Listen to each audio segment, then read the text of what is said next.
The Apology of Socrates according to Plato, translated by Benjamin Jowett and narrated by Robin Homer.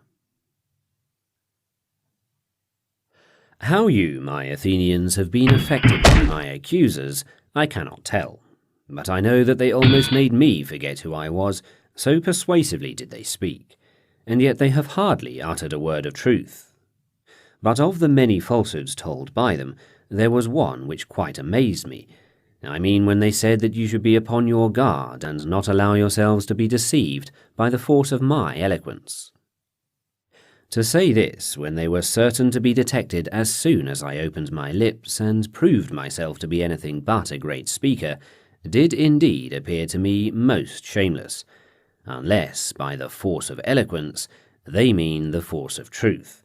For if such is their meaning, I admit that I am eloquent, but in how different a way from theirs. Well, as I was saying, they have scarcely spoken the truth at all, but from me you shall hear the whole truth, not, however, delivered after their manner in a set oration duly ornamented with words and phrases. No, by heaven, but I shall use the words and arguments which occur to me at the moment, for I am confident in the justice of my cause. At my time of life, I ought not to be appearing before you, O men of Athens, in the character of a juvenile orator. Let no one expect it of me, and I must beg of you to grant me a favour. If I defend myself in my accustomed manner, and you hear me using the words which I have been in the habit of using in the agora, at the tables of the money changers, or anywhere else, I would ask you not to be surprised, and not to interrupt me on this account. For I am more than 70 years of age, and appearing now for the first time in a court of law, I am quite a stranger to the language of the place, and therefore I would have you regard me as if I were really a stranger, whom you would excuse if he spoke in his native tongue and after the fashion of his country. Am I making an unfair request of you? Never mind the manner, which may or may not be good, but think only of the truth of my words, and give heed to that. Let the speaker speak truly, and the judge decide justly. And first, I have to reply to the older charges and to my first accusers, and then I will go on to the latter ones. For of old I have had many accusers, who have accused me falsely to you during many years, and I am more afraid of them than of Anytus and his associates, who are dangerous too in their own way. But far more dangerous are the others, who began when you were children, and took possession of your minds with their falsehoods, telling of one Socrates, a wise man who speculated about the heaven above, and searched into the earth below, and made the worse appear the better cause.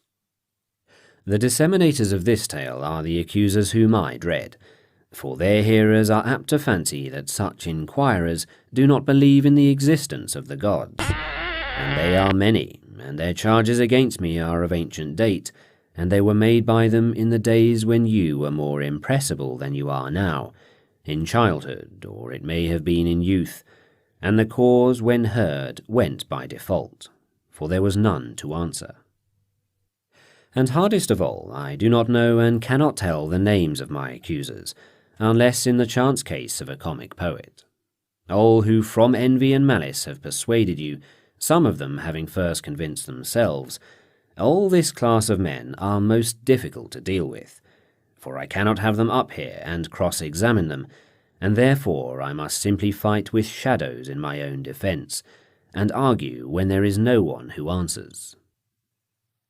I will ask you then to assume with me, as I was saying, that my opponents are of two kinds, one recent, the other ancient, and I hope that you will see the propriety of my answering the latter first, for these accusations you heard long before the others, and much oftener. Well, then, I must make my defence, and endeavour to clear away in a short time a slander which has lasted a long time. May I succeed, if to succeed be in my good and yours, or likely to avail me in my cause. The task is not an easy one. I quite understand the nature of it. And so, Leaving the event with God, in obedience to the law, I will now make my defense. I will begin at the beginning, and ask what is the accusation which has given rise to the slander of me, and in fact has encouraged Meletus to prefer this charge against me. Well, what do the slanderers say? They shall be my prosecutors, and I will sum up their words in an affidavit. Socrates is an evildoer and a curious person, who searches into things under the earth and in heaven, and he makes the worse appear the better cause, and he teaches the aforesaid doctrines to others. Such is the nature of the accusation. It is just what you have yourself seen in the comedy of Aristophanes, who has introduced a man whom he calls Socrates, going about and saying that he walks in air, and talking a deal of nonsense concerning matters of which I do not pretend to know either much or little. Not that I mean to speak disparagingly of anyone who is a student of natural philosophy. I should be very sorry if Meletus could bring so grave a charge against me, but the simple truth is, O Athenians, that I have nothing to do with physical speculations. Very many of those here present are witness to the truth of this, and to them I appeal. Speak, then, you have heard me, and tell your neighbours whether any of you have ever known me hold forth in few words or in many upon such matters. You hear their answer, and from what they say of this part of the charge, you will be able to judge of the truth of the rest. As little foundation is there for the report that I am a teacher and take money, this accusation has no more truth in it than the other. Although if a man were really able to instruct mankind, to receive money for giving instruction would, in my opinion, be an honour to him. There is Gorgias of Leontium, and Prodicus of Chios, and Hippias of Elis, who go the round of the cities and are able to persuade the young men to leave their own citizens, by whom they might be taught for nothing, and to come to them, whom they not only pay, but are thankful if they may be allowed to pay. There is at this time a Parian philosopher residing in Athens, of whom I have heard, and I came to hear of him in this way.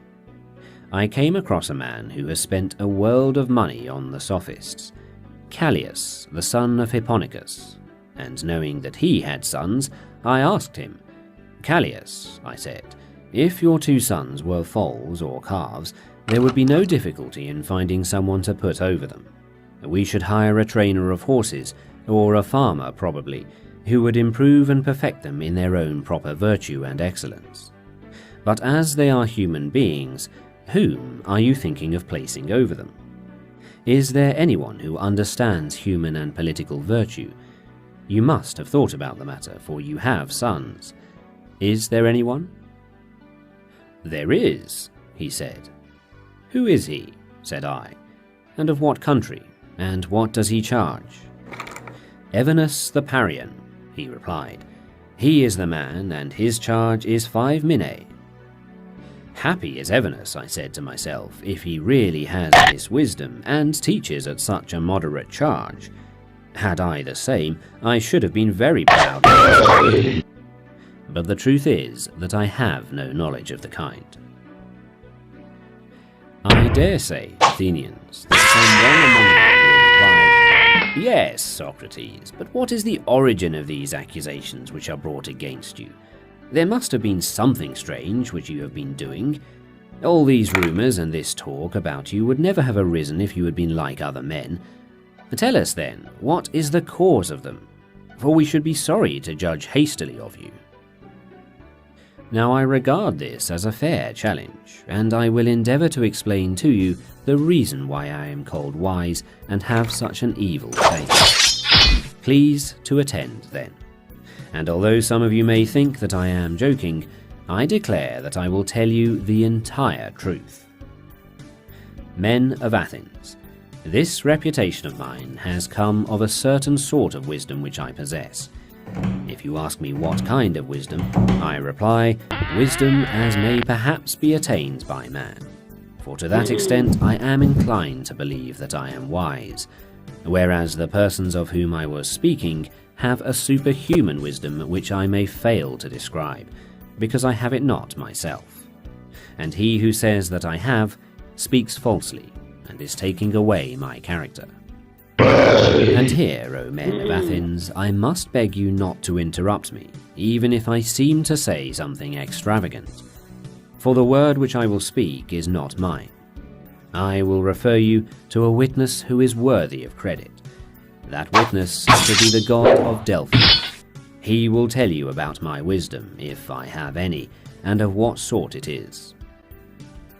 You must have known Chaerephon. He was early a friend of mine, and also a friend of yours, for he shared in the recent exile of the people, and returned with you. Well, Chaerephon, as you know, was very impetuous in all his doings, and he went to Delphi, and boldly asked the oracle to tell him whether... As I was saying, I must beg you not to interrupt. He asked the oracle to tell him whether anyone was wiser than I was, and the Pythian prophetess answered that there was no man wiser. Chaerephon is dead himself, but his brother, who is in court, will confirm the truth of what I am saying. Why do I mention this? Because I am going to explain to you why I have such an evil name. When I heard the answer, I said to myself, what can the god mean? And what is the interpretation of his riddle? For I know that I have no wisdom, small or great. What then can he mean when he says that I am the wisest of men? And yet he is a god and cannot lie. That would be against his nature. After long consideration, I thought of a method of trying the question. I reflected that if I could only find a man wiser than myself, then I might go to the god with a refutation in my hand. I should say to him, here is a man who is wiser than I am, but you said that I was the wisest. Accordingly, I went to one who had the reputation of wisdom, and observed him. His name I need not mention. He was a politician whom I selected for examination, and the result was as follows. When I began to talk with him, I could not help thinking that he was not really wise, although he was thought wise by many, and still wiser by himself, and thereupon I tried to explain to him that he thought himself wise, but was not really wise, and the consequence was that he hated me, and his enmity was shared by several who were present and heard me. So I left him, saying to myself as I went away, well, although I do not suppose that either of us knows anything really beautiful and good, I am better off than he is, for he knows nothing and thinks that he knows. I neither know nor think that I know. In this latter particular, then, I seem to have slightly the advantage of him. Then I went to another who had still higher pretensions to wisdom, and my conclusion was exactly the same. Whereupon I made another enemy of him, and of many others besides him. Then I went to one man after another, being not unconscious of the enmity which I provoked, and I lamented and feared this, but necessity was laid upon me. The word of God, I thought, ought to be considered first. And I said to myself, go I must to all who appear to know, and find out the meaning of the oracle. And I swear to you, Athenians, by the dog I swear, for I must tell you the truth, the result of my mission was just this. I found that the men most in repute were all but the most foolish, and that others less esteemed were really wiser and better. I will tell you the tale of my wanderings, and of the Herculean labours, as I may call them, which I endured only to find, at last, the oracle irrefutable. After the politicians I went to the poets, tragic, dithyrambic, and all sorts, and there I said to myself, you will instantly be detected. Now you will find out that you are more ignorant than they are. Accordingly, I took them some of the most elaborate passages of their own writings, and asked what was the meaning of them, thinking that they would teach me something. Will you believe me? I am almost ashamed to confess the truth, but I must say that there is hardly a person present who would not have talked better about their poetry than they did themselves. Then I knew that not by wisdom do poets write poetry, but by a sort of genius and inspiration. They are like diviners or soothsayers, who also say many fine things, but do not understand the meaning of them. The poets appeared to me to be in much the same case, and I further observed that upon the strength of their poetry, they believed themselves to be the wisest of men in other things in which they were not wise. So I departed, conceiving myself to be superior to them for the same reason that I was superior to the politicians. At last I went to the artisans, for I was conscious that I knew nothing at all, as I may say, and I was sure that they knew many fine things. And here I was not mistaken, for they did know many things of which I was ignorant, and in this they certainly were wiser than I was. But I observed that even the good artisans fell into the same error as the poets. Because they were good workmen, they thought that they also knew all sorts of high matters, and this defect in them overshadowed their wisdom. And therefore I asked myself on behalf of the oracle whether I would like to be as I was, neither having their knowledge nor their ignorance, or like them in both. And I made answer to myself and to the oracle that I was better off as I was. This inquisition has led to my having many enemies of the worst and most dangerous kind, and has given occasion also to many calumnies. And I am cold wise, for my hearers always imagine that I myself possess the wisdom that I find wanting in others. But the truth is, O men of Athens, that God only is wise, and by his answer he intends to show that the wisdom of men is worth little or nothing. He is not speaking of Socrates. He is only using my name by way of illustration, as if he said, "He, O men, is the wisest who, like Socrates, knows that wisdom is in truth worth nothing." And so I go about the world, obedient to the god, and search and make inquiry into the wisdom of anyone, whether citizen or stranger, if he appears to be wise. And if he is not wise, then in vindication of the oracle, I show him that he is not wise. And my occupation quite absorbs me, and I have no time to give either to any public matter of interest or to any concern of my own, but I am in utter poverty by reason of my devotion to the god. There is another thing. Young men of the richer classes who have not much to do come about me of their own accord. They like to hear the pretenders examined, and they often imitate me and proceed to examine others. There are plenty of persons, as they quickly discover, who think that they know something, but really know little or nothing. And then those who are examined by them, instead of being angry with themselves, are angry with me. "This confounded Socrates," they say, "this villainous misleader of youth." And then if somebody asks them, "Why, what evil does he practice or teach?" they do not know, and cannot tell. But in order that they may not appear to be at a loss, they repeat the ready-made charges which are used against all philosophers, about teaching things up in the clouds and under the earth, and having gods, and making the worse appear the better cause. For they do not like to confess that their pretense of knowledge has been detected, which is the truth. And as they are numerous and ambitious and energetic, and are drawn up in battle array and have persuasive tongues, they have filled your ears with their loud and inveterate calumnies. And this is the reason why my three accusers, Meletus and Anytus and Lycon, have set upon me. Meletus, who has a quarrel with me on behalf of the poets, Anytus on behalf of the craftsmen and politicians, Lycon on behalf of the rhetoricians. And as I said at the beginning, I cannot expect to get rid of such a mass of calumny all in a moment. And this, O men of Athens, is the truth and the whole. I have concealed nothing. I have dissembled nothing. And yet I know that my plainness of speech makes them hate me. And what is their hatred but proof that I am speaking the truth? Hence has arisen the prejudice against me. And this is the reason of it, as you will find out either in this or in any future inquiry. I have said enough in my defense against the first class of my accusers. I turn to the second class. They are headed by Meletus, that good man and true lover of his country, as he calls himself. Against these two I must try to make a defense. Let their affidavit be read. It contains something of this kind. It says that Socrates is a doer of evil, who corrupts the youth, and who does not believe in the gods of the state, but has other new divinities of his own.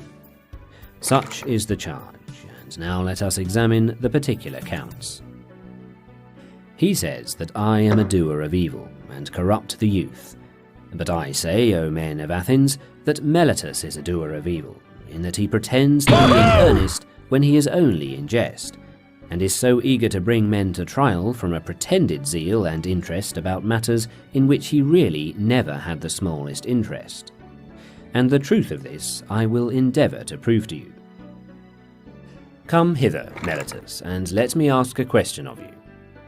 You think a great deal about the improvement of youth? Yes, I do. Tell the judges, then, who is their improver, for you must know, as you have taken the pains to discover their corrupter, and are citing and accusing me before them. Speak, then, and tell the judges who their improver is. Observe, Meletus, that you are silent, and have nothing to say. But is not this rather disgraceful, and a very considerable proof of what I was saying, that you have no interest in the matter? Speak up, friend, and tell us who their improver is. The laws. But that, my good sir, is not my meaning. I want to know who the person is, who in the first place knows the laws. The judges, Socrates, who are present in court. What do you mean to say, Meletus, that they are able to instruct and improve youth? Certainly they are. What, all of them, or some only and not others? All of them. By the goddess here, that is good news. There are plenty of improvers then. And what do you say of the audience? Do they improve them? Yes, they do. And the senators? Yes, the senators improve them. But perhaps the members of the assembly corrupt them, or do they too improve them? They improve them. Then every Athenian improves and elevates them, all with the exception of myself. And I alone am their corrupter? Is that what you affirm? That is what I stoutly affirm. I am very unfortunate if you are right. But suppose I ask you a question. How about horses? Does one man do them harm and all the world good? Is not the exact opposite the truth? One man is able to do them good, or at least not many, the trainer of horses, that is to say, does them good, and others who have to do with them rather injure them. Is not that true, Meletus, of horses or of any other animals? Most assuredly it is, whether you and Anytus say yes or no. Happy indeed would be the condition of youth if they had one corrupter only, and all the rest of the world were their improvers. But you, Meletus, have sufficiently shown that you never had a thought about the young. Your carelessness is seen in your not caring about the very things which you bring against me. And now, Meletus, I will ask you another question. By Zeus I will. Which is better, live among bad citizens or among good ones? Answer, friend, I say. The question is one which may be easily answered. Do not the good do their neighbours good, and the bad do them evil? Certainly. And is there anyone who would rather be injured than benefited by those who live with him? Answer, my good friend. The law requires you to answer. Does anyone like to be injured? Certainly not.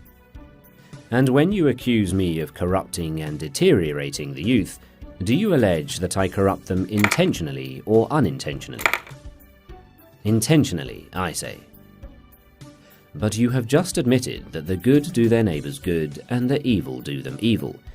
Now is that a truth which your superior wisdom has recognized thus early in life, And am I, at my age, in such darkness and ignorance as not to know that if a man with whom I have to live is corrupted by me, I am very likely to be harmed by him? And yet I corrupt him, and intentionally too, so you say, although neither I nor any other human being is ever likely to be convinced by you. But either I do not corrupt them, or I corrupt them unintentionally, and on either view of the case, you lie. If my offence is unintentional, the law has no cognizance of unintentional offences. You ought to have taken me privately, and warned and admonished me, for if I had been better advised, I should have left off doing what I only did unintentionally. No doubt I should. But you would have nothing to say to me, and refused to teach me. And now you bring me in front of this court, which is a place not of instruction, but of punishment.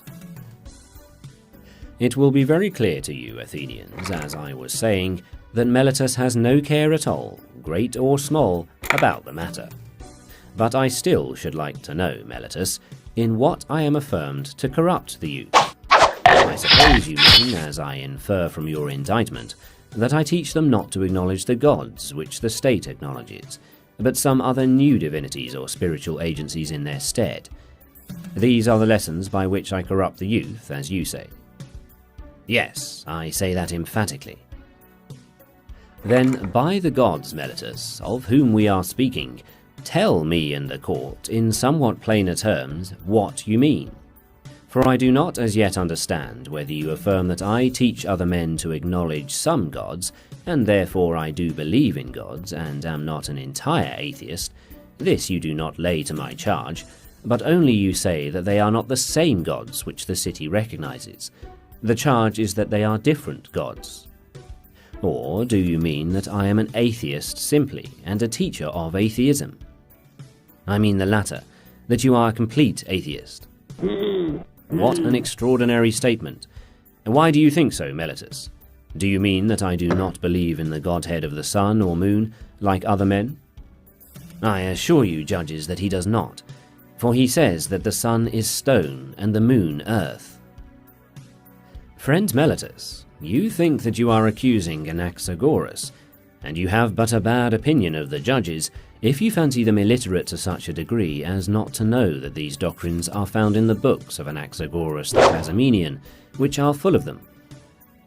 And so, forsooth, the youth are said to be taught them by Socrates, when there are not unfrequently exhibitions of them at the theatre, price of admission 1 drachma at most, and they might pay their money and laugh at Socrates if he pretends to father these extraordinary views. And so, Meletus, you really think that I do not believe in any god? I swear by Zeus that you believe absolutely in none at all. Nobody will believe you, Meletus, and I am pretty sure that you do not believe yourself. I cannot help thinking, men of Athens, that Meletus is reckless and impudent, and that he has written this indictment in a spirit of mere wantonness and youthful bravado. Has he not compounded a riddle, thinking to try me? He said to himself, I shall see whether the wise Socrates will discover my facetious contradiction, or whether I shall be able to deceive him and the rest of them. For he certainly does appear to me to contradict himself in the indictment, as much as if he had said that Socrates is guilty of not believing in the gods, and yet of believing in them. But this is not like a person who is in earnest. I should like you, O men of Athens, to join me in examining what I conceive to be his inconsistency. And do you, Meletus, answer. And I must remind the audience of my request that they would not make a disturbance if I speak in my accustomed manner. Did ever man, Meletus, believe in the existence of human things and not of human beings? I wish, men of Athens, that he would answer, and not be always trying to get up an interruption. Did ever any man believe in horsemanship and not in horses, or in flute playing and not in flute players? No, my friend, I will answer to you and the court as you refuse to answer for yourself. There is no man who ever did. But now please to answer the next question. Can a man believe in spiritual and divine agencies, and not in spirits and demigods? He cannot. How lucky I am to have extracted that answer by the assistance of the court. But then you swear in the indictment that I teach and believe in divine or spiritual agencies, new or old, no matter for that. At any rate, I believe in spiritual agencies. So you say and swear in the affidavit. And yet, if I believe in divine beings, how can I help believing in spirits or demigods? Must I not? To be sure I must, and therefore I may assume that your silence gives consent. Now what are spirits or demigods? Are they not either gods or the sons of gods? Certainly they are. But this is what I call the facetious riddle invented by you. The demigods or spirits are gods, and you say first that I do not believe in gods, and then again that I do believe in gods. That is, if I believe in demigods. For if the demigods are the illegitimate sons of gods, whether by the nymphs or by any other mothers of whom they are said to be the sons, what human being will ever believe that there are no gods if they are the sons of gods? You might as well affirm the existence of mules and deny that of horses and asses. Such nonsense, Meletus, could only have been intended by you to make trial of me. You have put this into the indictment because you had nothing real of which to accuse me. But no one who has a particle of understanding will ever be convinced by you that the same men can believe in divine and superhuman things, and yet not believe that there are gods and demigods and heroes. I have said enough in answer to the charge of Meletus. Any elaborate defence is unnecessary. But I know only too well how many are the enmities which I have incurred, and this will be my destruction if I am destroyed. Not Meletus, nor yet Anytus, but the envy and detraction of the world, which has been the death of many good men, and will probably be the death of many more. There is no danger of my being the last of them. Someone will say, and are you not ashamed, Socrates, of a course of life which is likely to bring you to an untimely end? To him I may fairly answer, there you are mistaken. A man who is good for anything ought not to calculate the chance of living or dying. He ought only to consider whether in doing anything he is doing right or wrong, acting the part of a good man or of a bad. Whereas, upon your view, the heroes who fell at Troy were not good for much, and the son of Thetis above all, who altogether despised danger in comparison with disgrace. And when he was so eager to slay Hector, his goddess mother said to him that if he avenged his companion Patroclus and slew Hector, he would die himself. Fate, she said, in these or the like words, waits for you next after Hector. He, receiving this warning, utterly despised danger and death, and instead of fearing them, feared rather to live in dishonour, and not to avenge his friend. Let me die forthwith, he replies, and be avenged of my enemy, rather than abide here by the beaked ships, a laughing-stock and a burden of the earth. Had Achilles any thought of death and danger? For wherever a man's place is, wherever the place which he has chosen or that in which he has been placed by a commander, there he ought to remain in the hour of danger. He should not think of death or of anything but of disgrace. And this, O men of Athens, is a true saying. Strange indeed would be my conduct, O men of Athens, if I who, when I was ordered by the generals whom you chose to command me at Potidaea and Amphipolis and Delium, remained where they placed me, like any other man facing death, if now, when, as I conceive and imagine, God orders me to fulfill the philosopher's mission of searching into myself and other men, I were to desert my post through fear of death or any other fear. That would indeed be strange, and I might justly be arraigned in court for denying the existence of the gods if I disobeyed the oracle because I was afraid of death, fancying that I was wise when I was not wise. For the fear of death is indeed the pretense of wisdom and not real wisdom, being a pretense of knowing the unknown. And no one knows whether death, which men in their fear apprehend to be the greatest evil, may not be the greatest good. Is not this ignorance of a disgraceful sort? the ignorance which is the conceit that a man knows what he does not know. And in this respect only I believe myself to differ from men in general, and may perhaps claim to be wiser than they are, that whereas I know but little of the world below, I do not suppose that I know. But I do know that injustice and disobedience to a better, whether God or man, is evil and dishonourable, and I will never fear or avoid a possible good rather than a certain evil. And therefore, if you let me go now, and are not convinced by Anytus, who said that since I had been prosecuted, I must be put to death, or if not, that I ought never to have been prosecuted at all, and that if I escape now, your sons will be utterly ruined by listening to my words, if you say to me, Socrates, this time we will not mind Anytus, and you shall be let off, but upon one condition, that you are not to inquire and speculate in this way any more, and that if you are caught doing so again, you shall die. If this was the condition on which you let me go, I should reply, Men of Athens, I honour and love you, but I shall obey God rather than you. And while I have life and strength, I shall never cease from the practice and teaching of philosophy, exhorting anyone whom I meet, and saying to him after my manner, You, my friend, a citizen of the great and mighty and wise city of Athens, are you not ashamed of heaping up the greatest amount of money and honour and reputation, and caring so little about wisdom and truth and the greatest improvement of the soul, which you never regard or heed at all? And if the person with whom I am arguing says, Yes, but I do care, then I do not leave him or let him go at once, but I proceed to interrogate and examine and cross-examine him, and if I think that he has no virtue in him but only says that he has, I reproach him with undervaluing the greater and overvaluing the less. And I will repeat the same words to everyone whom I meet, young and old, citizen and alien, but especially to the citizens, inasmuch as they are my brethren. For know that this is the command of God, and I believe that no greater good has ever happened in the state than my service to the God. For I do nothing but go about persuading you all, old and young alike, not to take thought for your persons or your properties, but first and chiefly to care about the greatest improvement of the soul.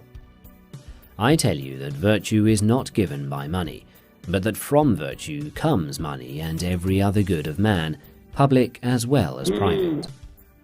This is my teaching, and if this is the doctrine which corrupts the youth, I am a mischievous person. But if anyone says that this is not my teaching, he is speaking an untruth. Wherefore, O men of Athens, I say to you, do as Anytus bids or do not as Anytus bids, and either acquit me or not. But whichever you do, understand that I shall never alter my ways, not even if I have to die. Men of Athens, do not interrupt, but there was an understanding between us that you would hear me to the end. I have something more to say, at which you may be inclined to cry out, but I believe that to hear me will be good for you, and therefore I beg that you will not cry out. I would have you know that if you kill such a one as I am, you will injure yourselves more than you will injure me. Nothing will injure me, not Meletus nor yet Anytus. They cannot, for a bad man is not permitted to injure a better than himself. I do not deny that Anytus may perhaps kill him, or drive him into exile, or deprive him of civil rights, and he may imagine, and others may imagine, that he is inflicting a great injury upon him. But there I do not agree. For the evil of doing what he is doing, the evil of unjustly taking away the life of another, is greater far. And now, I am not going to argue for my own sake, as you may think, but for yours, that you may not sin against the God by condemning me, who am his gift to you. For if you kill me, you will not easily find a successor to me, who, if I may use such a ludicrous figure of speech, am a sort of gadfly, given to the state by God, and the state is a great and noble steed who is tardy in his motions owing to his very size, and requires to be stirred into life. I am that gadfly which God has attached to the state, and all day long and in all places am always fastening upon you, arousing and persuading and reproaching you. You will not easily find another like me, and therefore I would advise you to spare me. I dare say that you may feel out of temper, like a person who has suddenly awakened from sleep, and you think that you might easily strike me dead, as Anytus advises, and then you would sleep on for the remainder of your lives, unless God in his care of you sent you another gadfly. When I say that I am given to you by God, the proof of my mission is this. If I had been like other men, I should not have neglected all my own concerns or patiently seen the neglect of them during all these years, and have been doing yours, coming to you individually like a father or elder brother, exhorting you to regard virtue. Such conduct, I say, would be unlike human nature. If I had gained anything, or if my exhortations had been paid, there would have been some sense in my doing so. But now, as you will perceive, not even the impudence of my accusers dares to say that I have ever exacted or sought pay of anyone. Of that they have no witness. And I have a sufficient witness to the truth of what I say, my poverty. Someone may wonder why I go about in private giving advice and busying myself with the concerns of others, but do not venture to come forward in public and advise the state. I will tell you why. You have heard me speak at sundry times and in divers places of an oracle or sign which comes to me, and is the divinity which Meletus ridicules in the indictment. This sign, which is a kind of voice, first began to come to me when I was a child. It always forbids me, but never commands me to do anything which I am going to do. This is what deters me from being a politician. And rightly, as I think. For I am certain, O men of Athens, that if I had engaged in politics, I should have perished long ago, and done no good either to you or to myself. And do not be offended at my telling you the truth. For the truth is that no man who goes to war with you or any other multitude, honestly striving against the many lawless and unrighteous deeds which are done in a state, will save his life. He who will fight for the right, if he would live even for a brief space, must have a private station and not a public one. I can give you convincing evidence of what I say, not words only, but what you value more, actions. Let me relate to you a passage of my own life, which will prove to you that I should never have yielded to injustice from any fear of death, and that, as I should have refused to yield, I must have died at once. I will tell you a tale of the courts, not very interesting perhaps, but nevertheless true. The only estate which I ever held, O men of Athens, was that of senator. The tribe of Antiochus, which is my tribe, had the presidency at the trial of the generals who had not taken up the bodies of the slain after the battle of Arginusae, and you proposed to try them in a body, contrary to law, as you all thought afterwards. But at the time, I was the only one of the Prytanis who was opposed to the illegality, and I gave my vote against you. And when the orators threatened to impeach and arrest me, and you called and shouted, I made up my mind that I would run the risk, having law and justice with me, rather than take part in your injustice, because I feared imprisonment and death. This happened in the days of the democracy, but when the oligarchy of the 30 was in power, they sent for me and 4 others into the rotunda, and bade us bring Leon the Salaminian from Salamis, as they wanted to put him to death. This was a specimen of the sort of commands which they were always giving, with the view of implicating as many as possible in their crimes. And then I showed, not in word only but in deed, that, if I may be allowed to use such an expression, I cared not a straw for death, and that my great and only care was lest I should do an unrighteous or unholy thing. For the strong arm of power did not frighten me into doing wrong, and when we came out of the rotunda, the other 4 went to Salamis and fetched Leon, but I went quietly home, for which I might have lost my life, had not the power of the 30 shortly afterwards come to an end. And many will witness to my words. Now, do you really imagine that I could have survived all these years if I had led a public life? Supposing that, like a good man, I had always maintained the right and had made justice, as I ought, the first thing. No, indeed, men of Athens, neither I nor any other man. But I have been always the same in all my actions, public as well as private, and never have I yielded any base compliance to those who are slanderously termed my disciples, or to any other. Not that I have any regular disciples. But if anyone likes to come and hear me while I am pursuing my mission, whether he be old or young, he is not excluded. Nor do I converse only with those who pay, but anyone, whether he be rich or poor, may ask and answer me and listen to my words, and whether he turns out to be a bad man or a good one, neither result can be justly imputed to me, for I never taught or professed to teach him anything. And if anyone says that he has ever learned or heard anything from me in private, which all the world has not heard, let me tell you that he is lying. But I shall be asked, why do people delight in continually conversing with you? I have told you already, Athenians, the whole truth about this matter. They like to hear the cross-examination of the pretenders to wisdom. There is amusement in it. Now this duty of cross-examining other men has been imposed upon me by God, and has been signified to me by oracles, visions, and in every way in which the will of divine power was ever intimated to anyone. This is true, O Athenians, or if not true, would be soon refuted. If I am or have been corrupting the youth, those of them who are now grown up and have become sensible that I gave them bad advice in the days of their youth should come forward as accusers and take their revenge. Or, if they do not like to come themselves, some of their relatives, fathers, brothers, or other kinsmen should say what evil their families have suffered at my hands. Now is their time. Many of them I see in the court. There is Crito, who is of the same age and the same deme as myself, and there is Critobulus, his son, whom I also see.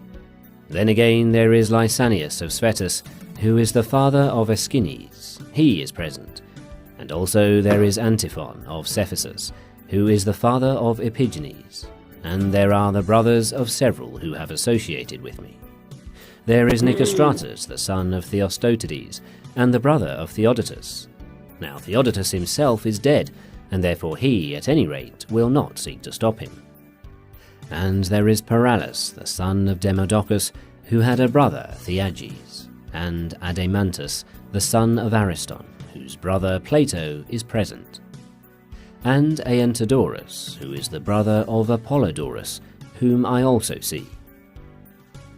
I might mention a great many others, some of whom Meletus should have produced as witnesses in the course of his speech, and let him still produce them, if he has forgotten. I will make way for him. And let him say, if he has any testimony of the sort, which he can produce. Nay, Athenians, the very opposite is the truth. For all these are ready to witness on behalf of the corrupter, of the injurer of their kindred, as Meletus and Anytus call me. Not the corrupted youth only, there might have been a motive for that, but their uncorrupted elder relatives. Why should they too support me with their testimony? Why, indeed, except for the sake of truth and justice, because they know that I am speaking the truth, and that Meletus is a liar.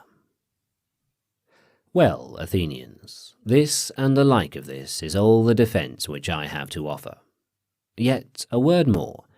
Perhaps there may be someone who is offended at me, when he calls to mind how he himself, on a similar or even less serious occasion, prayed and entreated the judges with many tears, and how he produced his children in court, which was a moving spectacle, together with a host of relations and friends, whereas I, who am probably in danger of my life, will do none of these things.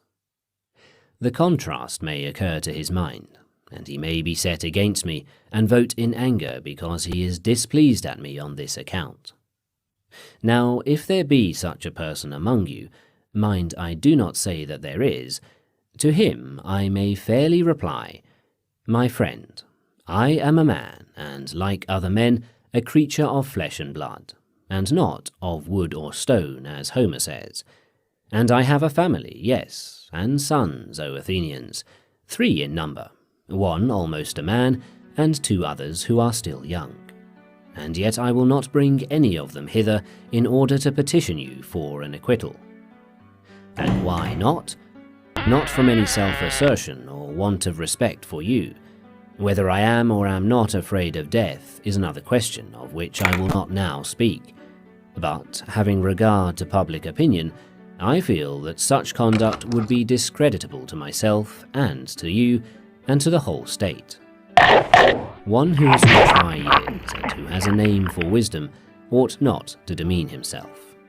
Whether this opinion of me be deserved or not, at any rate the world has decided that Socrates is in some way superior to other men. And if those among you who are said to be superior in wisdom and courage and any other virtue demean themselves in this way, how shameful is their conduct. I have seen men of reputation, when they have been condemned, behaving in the strangest manner. They seemed to fancy that they were going to suffer something dreadful if they died, and that they could be immortal if you only allowed them to live. And I think that such a dishonour to the state, and that any stranger coming in would have said of them that the most eminent men of Athens, to whom the Athenians themselves give honour and command, are no better than women. And I say that these things ought not to be done by those of us who have a reputation. If they are done, you ought not to permit them. You ought rather to show that you are far more disposed to condemn the man who gets up a doleful scene and makes the city ridiculous, than him who holds his peace. But, setting aside the question of public opinion, there seems to be something wrong in asking a favour of a judge and thus procuring an acquittal, instead of informing and convincing him. For his duty is not to make a present of justice, but to give judgment, and he has sworn that he will judge according to the laws and not according to his own good pleasure. And we ought not to encourage you, nor should you allow yourselves to be encouraged in this habit of perjury. There can be no piety in that. Do not then require me to do what I consider dishonourable and impious and wrong, especially now, when I am being tried for impiety on the indictment of Meletus. For if, O men of Athens, by force of persuasion and entreaty, I could overpower your oaths, then I should be teaching you to believe that there are no gods, and in defending should simply convict myself of the charge of not believing in them. But that is not so, far otherwise, for I do believe that there are gods, in a sense higher than that in which any of my accusers believe. And to you and to the gods I commit my cause, to be determined by you as is best for you and me. The judges cast their vote, and Socrates is condemned. There are many reasons why I am not grieved, O men of Athens, at the vote of condemnation. I expected it, and am only surprised that the votes are so nearly equal, for I had thought that the majority against me would have been far larger. But now, had 30 votes gone over to the other side, I should have been acquitted. And I may say, I think, that I have escaped Meletus. I may say more, for without the assistance of Anytus and Lycon, anyone may see that he would not have had a 5th part of the votes, as the law requires, in which case he would have incurred a fine of 1,000 drachma. And so he proposes death as the penalty. And what shall I propose on my part, O men of Athens? Clearly that which is my due. And what is my due? What return shall be made to the man who has never had the wit to be idle during his whole life, but has been careless of what the many care for, wealth and family interests and military offices, and speaking in the assembly, and magistracies, and plots and parties? Reflecting that I was really too honest a man to be a politician and live, I did not go where I could do good to you or to myself, but where I could do the greatest good privately to every one of you, thither I went, and sought to persuade every man among you to look to himself, and seek virtue and wisdom before he looks to his private interests, and look to the state before he looks to the interests of the state, and that this should be the order which he observes in all his actions. What shall be done to such a one? Doubtless some good thing, O men of Athens, if he has his reward, and the good should be of a kind suitable to him. What would be a reward suitable to a poor man who is your benefactor, and who desires leisure that he may instruct you? There can be no reward so fitting as maintenance in the Prytaneum, O men of Athens, a reward which he deserves far more than the citizen who has won the prize at Olympia in the horses or chariot race, whether the chariots were drawn by 2 horses or by many. For I am in want, and he has enough, and he only gives you the appearance of happiness, and I give you the reality. And if I am to estimate the penalty fairly, I should say that maintenance in the Prytaneum is the just return. Perhaps you think I am braving you in what I am saying now, as in what I said before about the tears and prayers. But this is not so. I speak rather because I am convinced that I never intentionally wronged anyone, although I cannot convince you. The time has been too short. If there were a law at Athens, as there are in other cities, that a capital cause should not be decided in one day, then I believe that I should have convinced you. But I cannot in a moment refute great slanders, and as I am convinced that I never wronged another, I will assuredly not wrong myself. I will not say of myself that I deserve any evil, or propose any penalty. Why should I? Because I am afraid of the penalty of death which Meletus proposes? When I do not know whether death is a good or an evil, why should I propose a penalty which would certainly be evil? Shall I say imprisonment? And why should I lie in prison and be the slave of the magistrates of the year of the 11th? Or shall the penalty be a fine and imprisonment until the fine is paid? There is the same objection. I should lie in prison. For money I have none and cannot pay. And if I say exile, and this may possibly be the penalty which you will affix, I must indeed be blinded by the love of life, if I am so irrational as to expect that when you, who are my own citizens, cannot endure my discourses and words, and have found them so grievous and odious that you will have no more of them, others are likely to endure me. No, indeed, men of Athens, that is not very likely. And what a life I should lead at my age, wandering from city to city, ever changing my place of exile, and always being driven out. For I am quite sure that wherever I go, there as here, the young men will flock to me, and if I drive them away, their elders will drive me out at their request, and if I let them come, their fathers and friends will drive me out for their sakes. Someone will say, "Yes, Socrates, but cannot you hold your tongue, and then you may go into a foreign city, and no one will interfere with you?" Now I have great difficulty in making you understand my answer to this, for if I tell you that to do as you say would be a disobedience to the god, and therefore I cannot hold my tongue, you will not believe that I am serious. And if I say again that daily to discourse about virtue and of those other things about which you hear me examining myself and others is the greatest good of man, and that the unexamined life is not worth living, you are still less likely to believe me. Yet what I say is true, although a thing of which it is hard for me to persuade you. Also, I have never been accustomed to think that I deserve to suffer any harm. Had I money, I might have estimated the offence at what I was able to pay, and not have been much the worse. But I have none, and therefore I must ask you to proportion the fine to my means. Well, perhaps I could afford a mina, and therefore I propose that penalty. Plato, Crito, Critobulus, and Apollodorus, my friends here, bid me say 30 minae, and they will be the sureties. Let 30 minae be the penalty, for which sum they will be ample security to you. The penalty of death is handed down. Not much time will be gained, O Athenians, in return for the evil name which you will get from the detractors of the city, who will say that you killed Socrates, a wise man.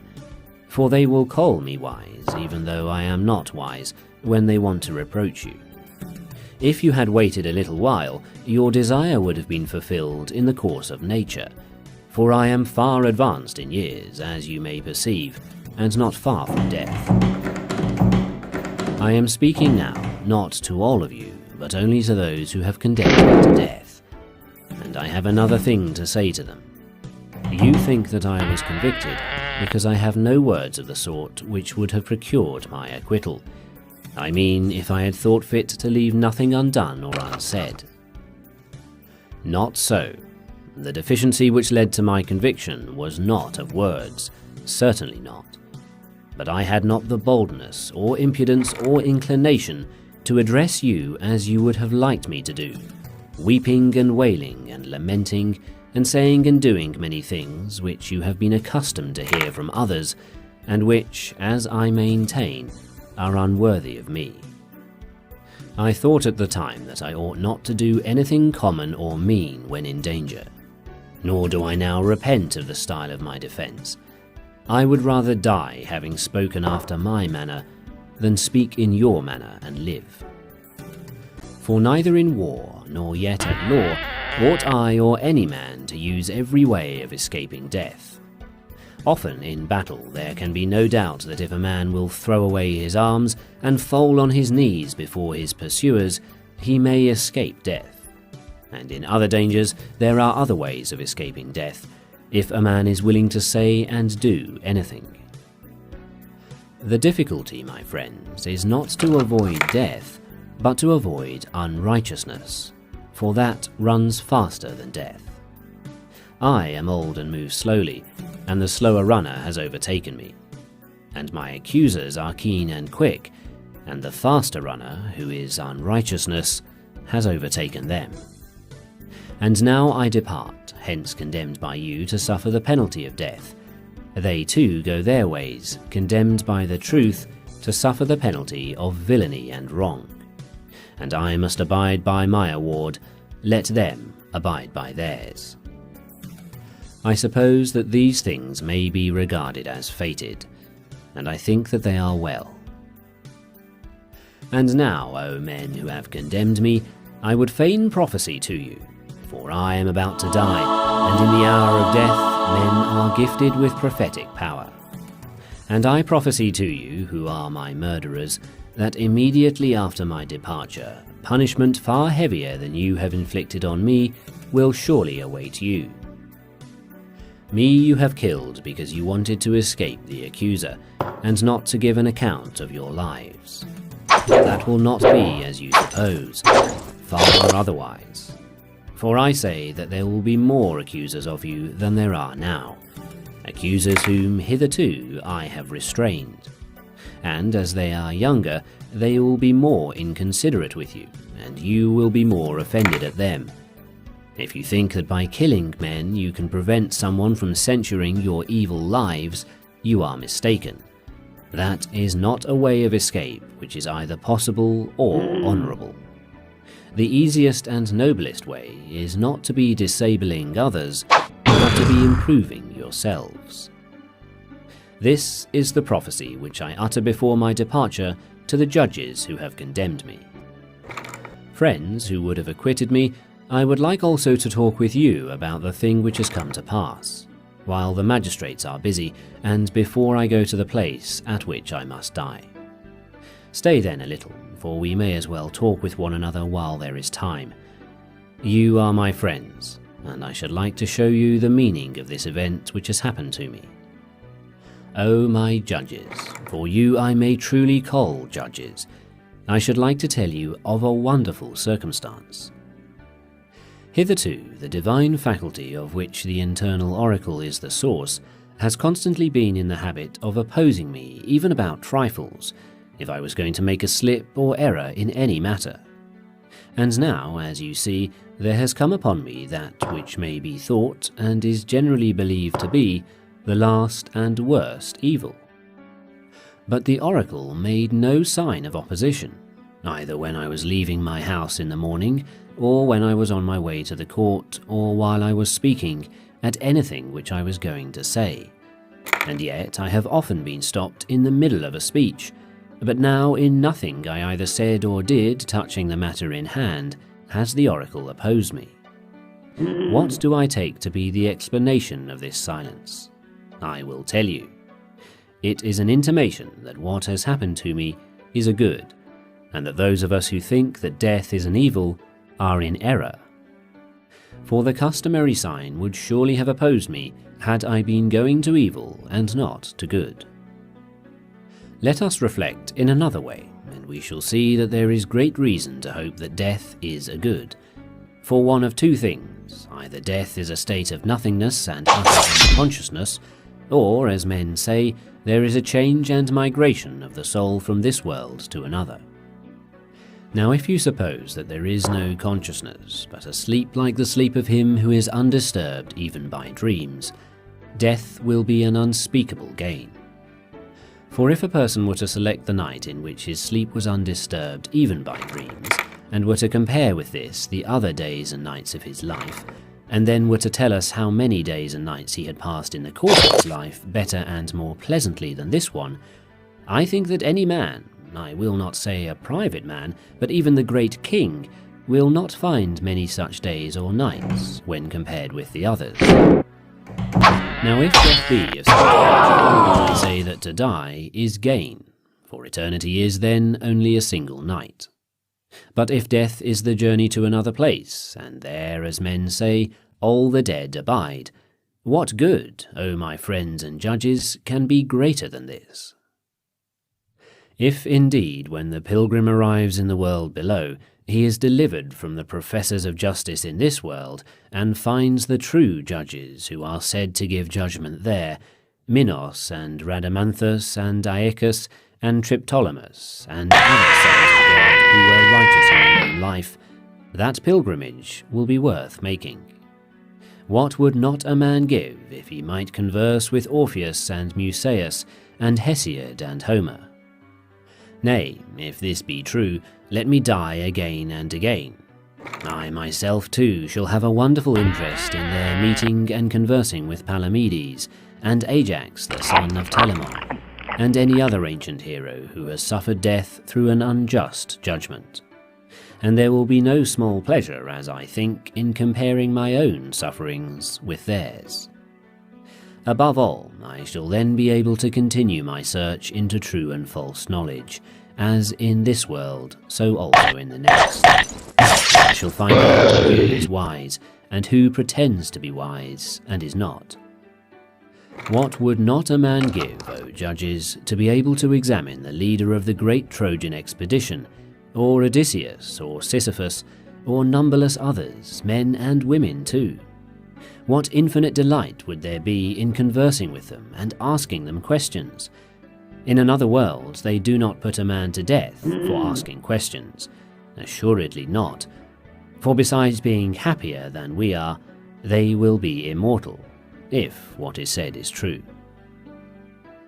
Wherefore, O judges, be of good cheer about death, and know of a certainty that no evil can happen to a good man, neither in life or after death. He and his are not neglected by the gods, nor has my own approaching end happened by mere chance. But I see clearly that the time had arrived when it was better for me to die and be released from trouble, wherefore the oracle gave no sign. For which reason also I am not angry with my condemners or with my accusers. They have done me no harm, although they did not mean to do me any good. For this I may gently blame them. Still, I have a favour to ask of them. When my sons are grown up, I would ask you, O my friends, to punish them, and I would have you trouble them as I have troubled you, if they seem to care about riches or anything more than about virtue, or if they pretend to be something when they are really nothing. Then reprove them, as I have reproved you, for not caring about that for which they ought to care, and thinking that they are something when they are really nothing. And if you do this, both I and my sons will have received justice at your hands. The hour of departure has arrived, and we go our ways, I to die, and you to live. Which is better, God only knows.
If you've read or listened to much Stoic literature, you'll have heard of Epicurus and Epicureanism, usually in a negative light.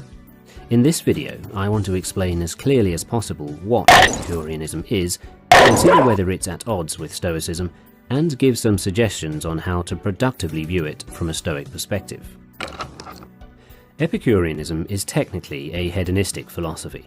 It teaches that the highest good is pleasure, but pleasure achieved through freedom from pain and tranquility of mind, rather than through the types of sensual desires that we commonly associate with hedonism.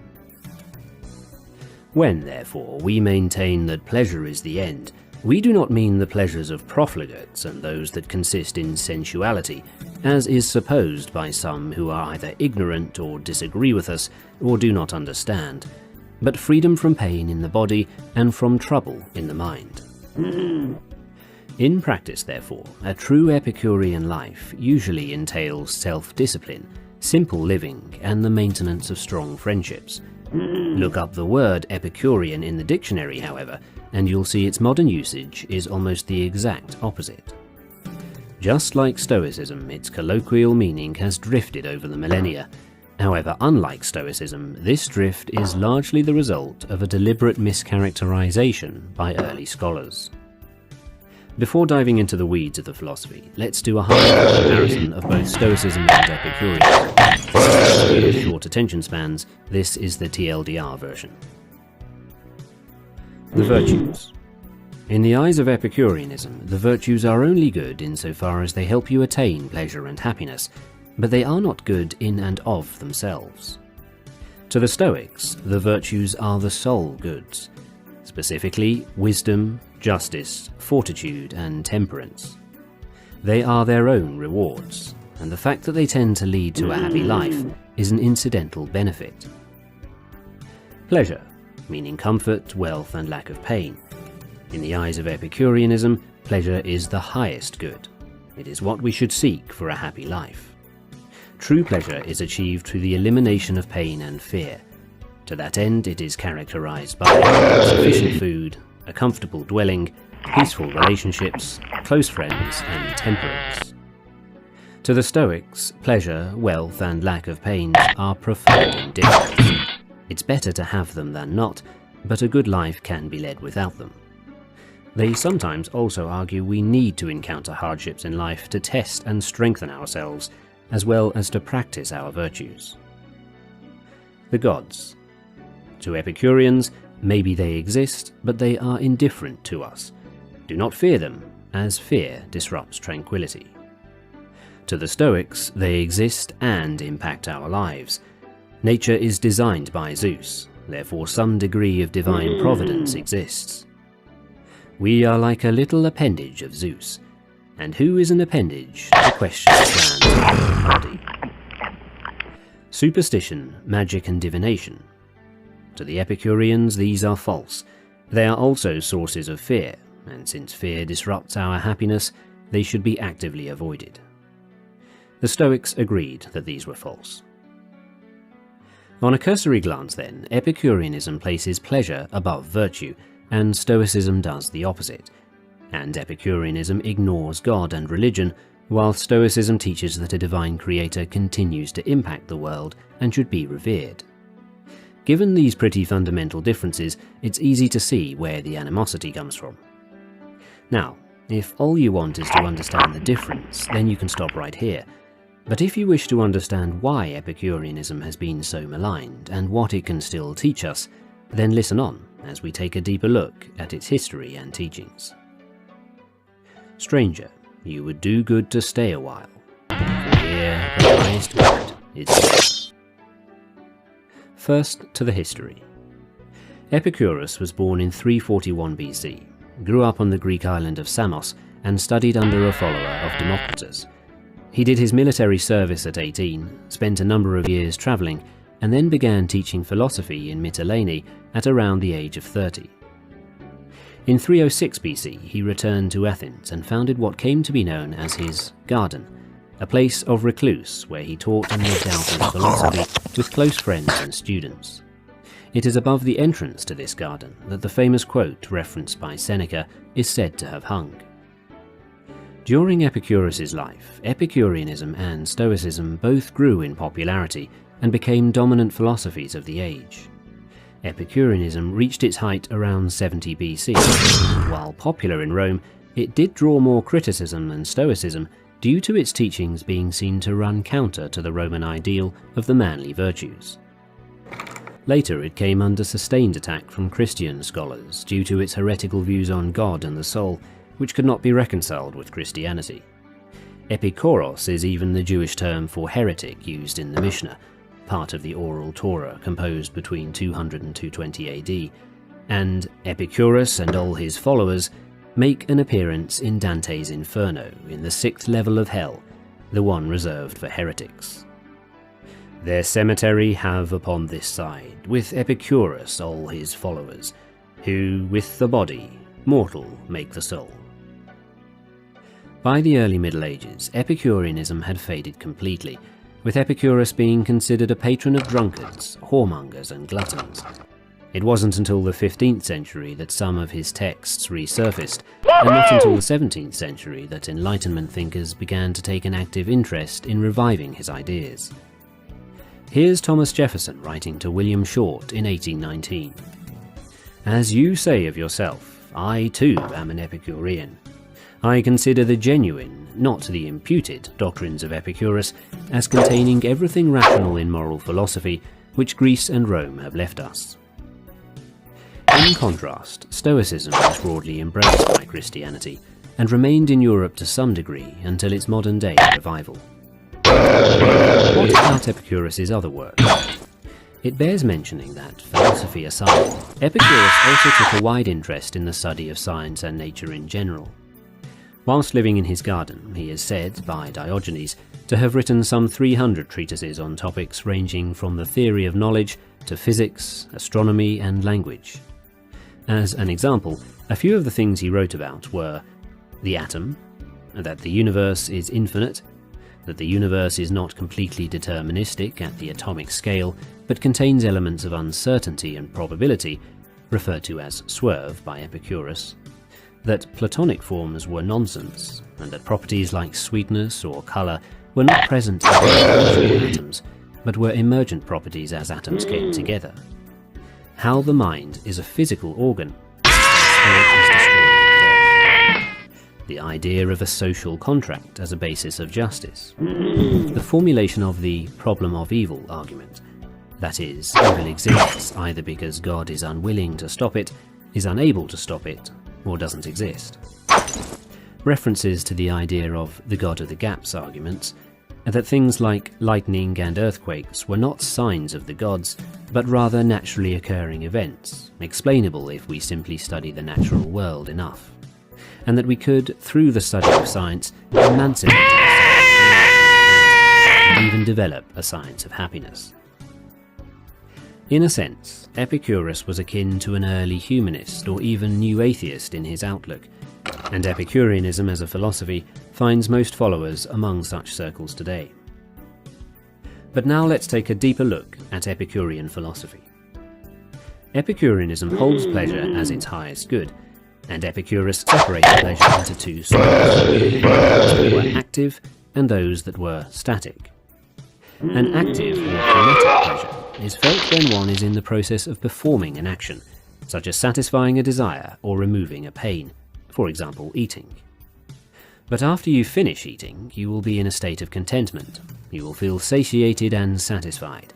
This static state Epicurus referred to as a katastomatic pleasure. Epicurus appreciated the kinetic pleasures, but is said to have the katastomatic sort more. For him, achieving an absence of pain and a lack of disturbance of mind was what led to true happiness.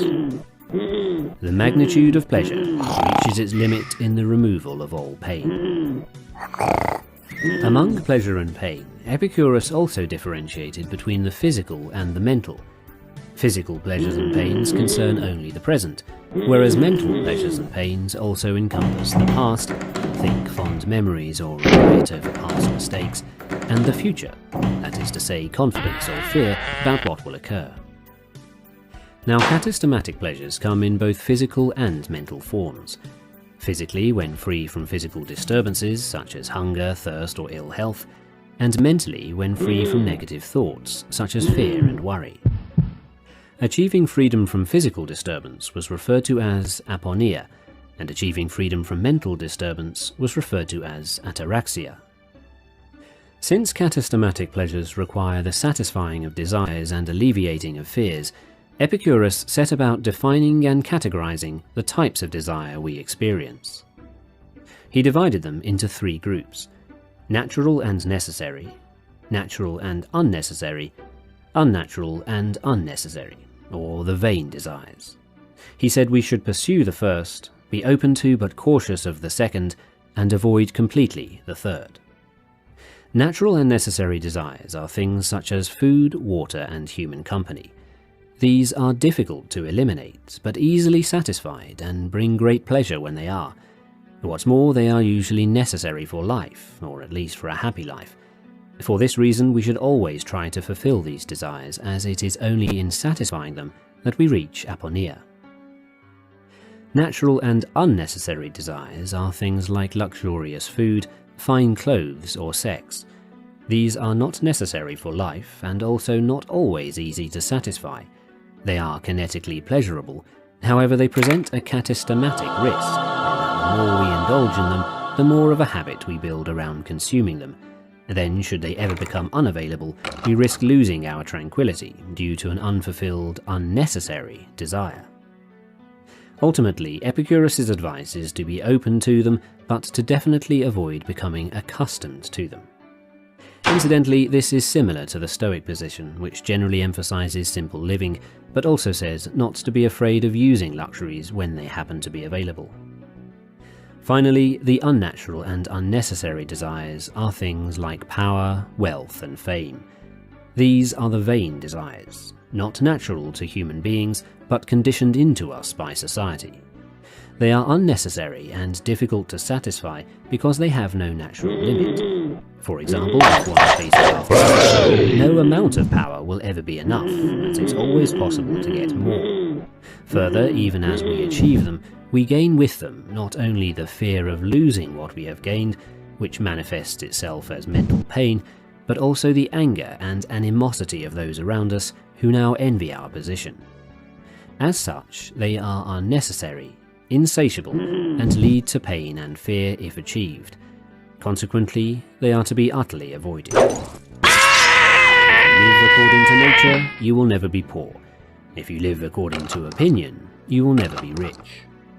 Or, in the words of Seneca, nature's wants are slight, the demands of opinion are boundless. Following these definitions, it can be tempting to think of Epicurus as an ascetic, someone who believes in the denouncement of all worldly possessions in favour of spiritual goals, but he was not quite that extreme.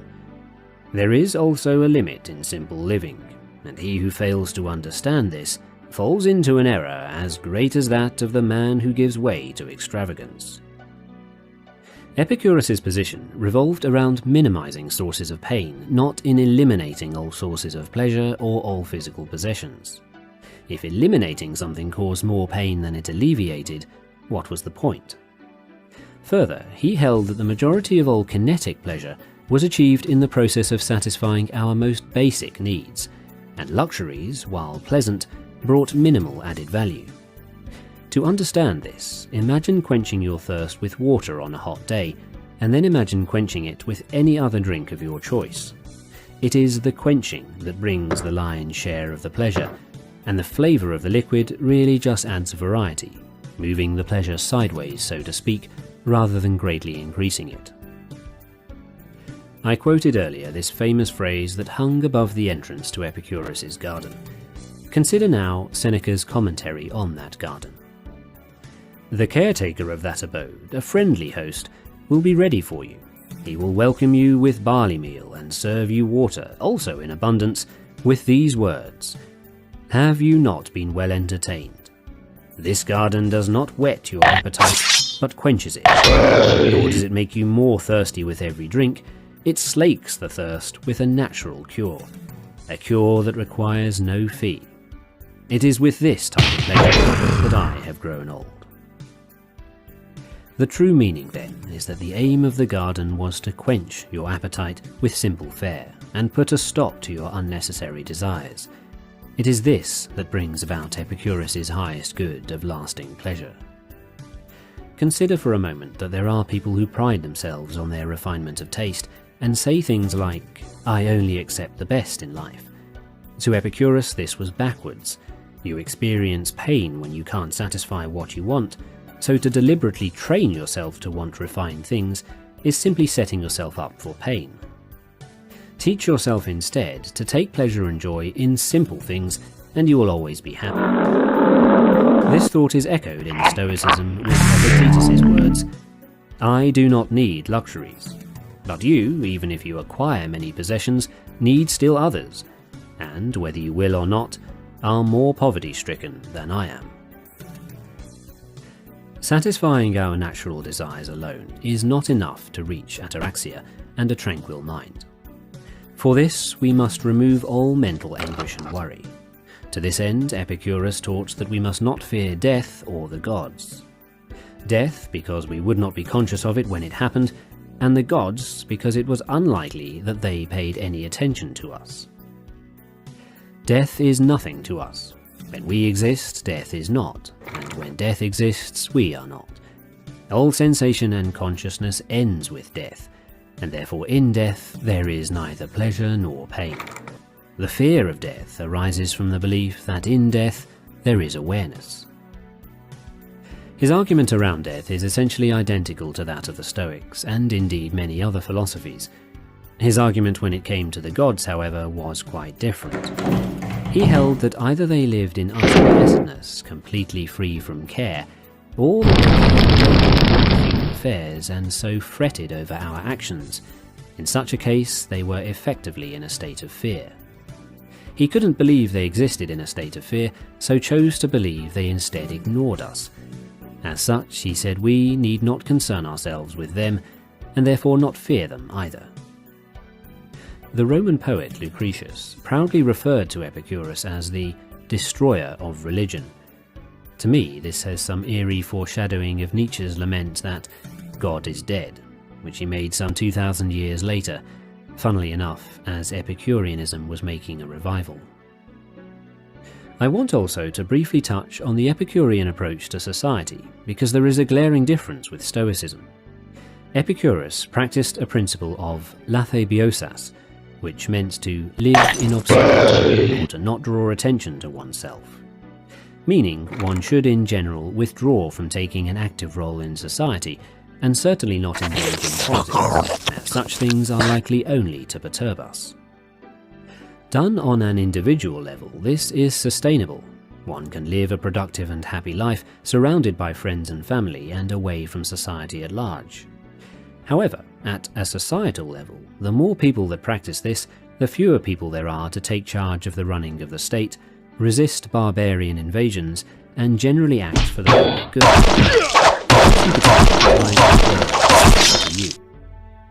It's true that Stoics like Seneca talk frequently about retiring from public life and solely pursuing philosophy. However, the Stoics in general had a very strong notion of civic responsibility, duty, and even speaking truth to power, as they were driven not by outcomes but by virtuous behavior itself.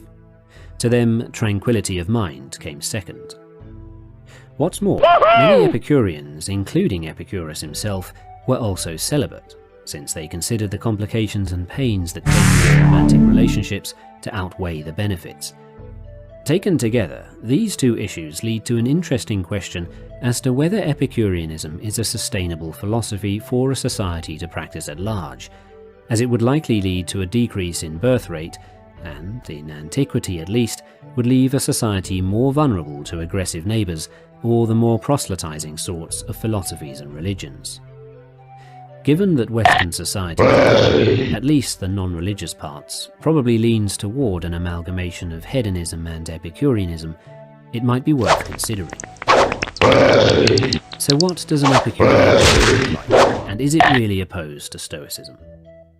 Having looked at the principles, we can say that Epicureanism is technically hedonistic. However, it is probably more useful to think of it as tranquilistic. Its principal goal is the elimination of pain, both physical and mental. The form of pleasure-seeking comes second to that. A short summary of how to practice Epicureanism, then, would be: focus on absolutely satisfying your natural needs, food, shelter, and friendship. Withdraw yourself from sources of pain and disquietude, responsibility and public office, and don't pursue wealth beyond what is required to fulfill your basic needs. Focus on bringing your friends into your life more.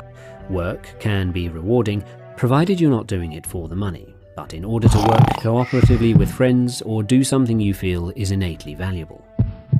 Practice self-discipline. Pain and sacrifice should be chosen if they will yield greater tranquility. And oftentimes we consider pains superior to pleasures when submission to the pains for a long time brings us, as a consequence, a greater pleasure. While therefore all pleasure, because it is naturally akin to us, is good, not all pleasure is choice-worthy, just as all pain is an evil, and yet not all pain is to be shunned. On a theoretical level, Epicureanism directly contradicts Stoicism in its belief that a divine creator does not impact the world, in its suggestion to withdraw from civic society, and in its elevating of pleasure over virtue. In this respect, they are clearly opposed. But on a purely practical level, both Epicureans and Stoics can lead similar lives. In order to live a true Epicurean life, one must actively practice temperance, courage, and fortitude in order to limit oneself to natural and necessary desires, fashion a life around that at the expense of all else, and maintain the self-discipline necessary to endure pain now for greater tranquility later. While virtue practiced under the motivation of reward might not sit well with Stoics, on a purely practical level the effect is the same: virtuous action. In Seneca's words, Epicurus was a brave man who practiced an effeminate philosophy. In my own opinion, however, Epicurus is really a brave man, even though he did wear golden sleeves. Fortitude, energy, and readiness for battle are to be found among the Persians just as much as among men who have girded themselves up high. Ultimately, the degree to which they are in agreement depends on whether you are looking at theory or practice. In theory, they differ a lot. In practice, there is far more overlap. With this in mind, what practical takeaways can Stoics and Epicureans take from one another without sacrificing their core beliefs? This is my own custom. From the many things which I have read, I claim some one part for myself. A key takeaway for Stoics is to genuinely assess whether your true basic needs are met. Compared with antiquity, modern society is abundant, so for most people food and shelter are not a problem. However, what is far harder these days is community. Modern lifestyles can be severely isolating, and consequently many people miss out on the most fundamental human need of companionship. Ask yourself whether this applies to you, and if so, prioritize fixing it, even at great material expense, because holding on to money and luxuries won't have nearly as much effect on your life as being in a position to frequently interact with your close friends. This courage to radically alter life to meet our natural and necessary desires is a large part of Epicureanism. Of all the means to ensure happiness throughout this whole life, by far the most important is the acquisition of friends. Secondly, and as an extension of that topic, we can seek to remove sources of pain before seeking out new sources of pleasure. An example of this would be choosing to replace a mundane object that is disrupting your life, such as a faulty washing machine, before acquiring a new luxury object like a flagship smartphone. In nearly all situations, the pain and disturbance caused by the faulty mundane object will outweigh the hedonic pleasure from the new luxury object. So spend time appraising what things in your life cause you pain, and focus your resources on fixing them rather than seeking out new pleasures. Both of these suggestions seem obvious when stated, but really it's the prioritization of them over other concerns that is the true challenge. And what can Epicureans take from the Stoics without undermining their philosophy? First, I would suggest recognizing that however much you seek to remove pain from the world, there will always be pain, and so learning to expect and endure it can be as valuable as trying to remove it. Second, I would suggest that if what matters is achieving a happy life, then sometimes just acting as if certain things are true can have better results than acting as if they are not. For example, many religions preach that God is always watching, and so we should always be good. An atheist or Epicurean would reject that. But a similar Stoic proposal is just to imagine from minute to minute that your hero or ideal self is watching over you, and let that affect your actions. Both of these are the same idea, but one is inherently religious and the other is just a thought experiment. The point is that both encourage you to become your best self, which is surely something you should want. Even if they are not literally true, there can be value in acting as if they are, rather than rejecting them because they sound irrational. And finally, I'd recommend thinking of virtuous action as a rule of thumb for good outcomes. The world is extremely complicated, and often we can't rationally predict the result of our actions. Defaulting to virtuous action, even if painful in the moment, tends to lead to better results for everyone. All of these arguments are pragmatic, intended only as a suggestion on how both sides can achieve better practical results without needing to change underlying beliefs. This has been a very brief examination of Epicureanism. I've done my best to represent it concisely and accurately, and to compare it in both theoretical and practical terms with Stoicism.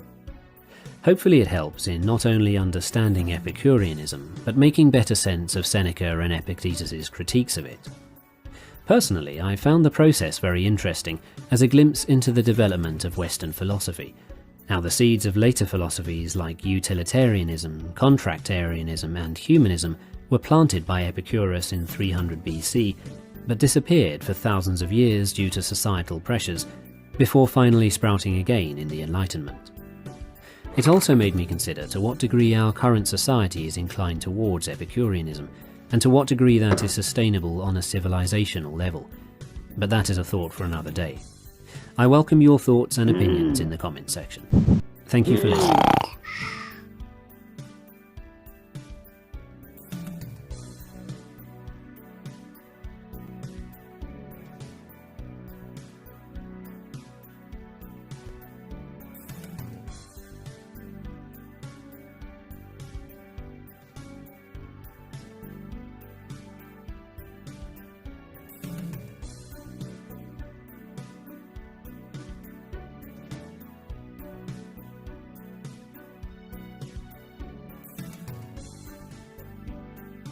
The Concise Meditations of Marcus Aurelius.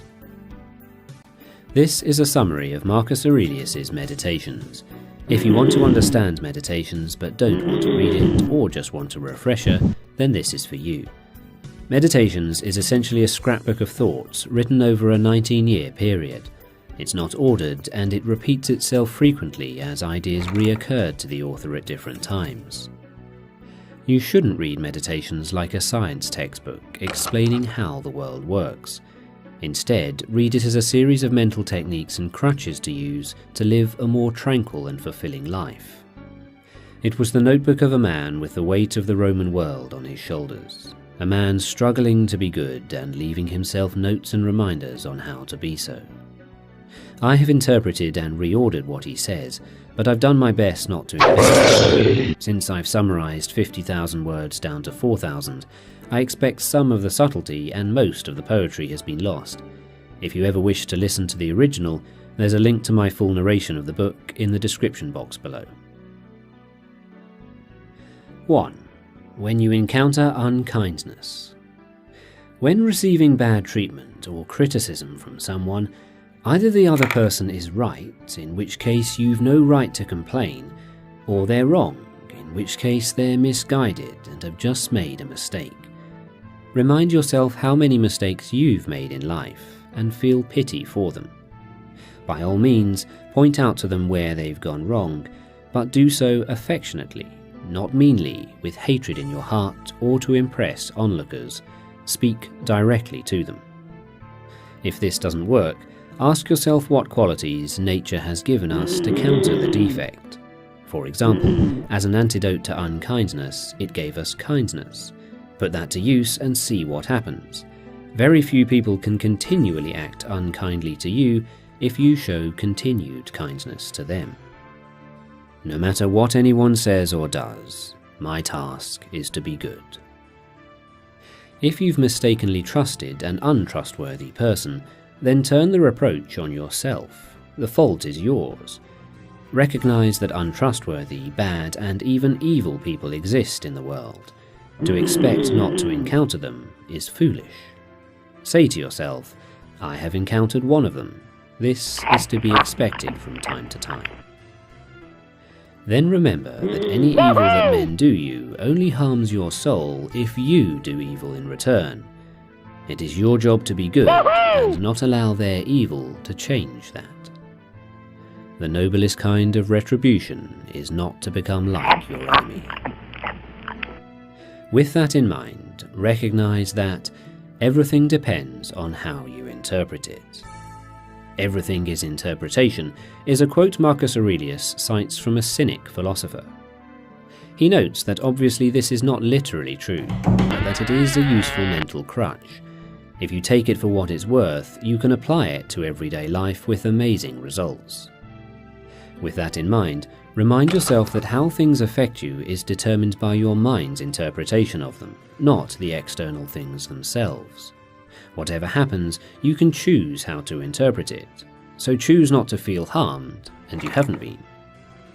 If it rains, you can choose to feel angry at the weather and pained by the sensation of the water on your clothes and body, or you can choose to feel grateful at being alive and being able to feel such sensations.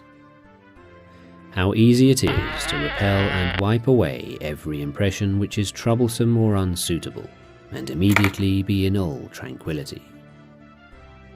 So work on gaining control of your mind to frame things positively. Ultimately, you are what you continue to think, so take care which thoughts you allow to exist in your own head. Your mind will take the shape of what you frequently hold in thought, for the human spirit is coloured by such impressions. On that point, your mind should sit superior to your body and its sensations. You have a body and a mind. Your mind, your rational faculty, is the advantage you have over other animals. To follow nature means to recognize this and to make use of what nature has given you. Deep down, you already know the things you should be doing and yet are not doing them.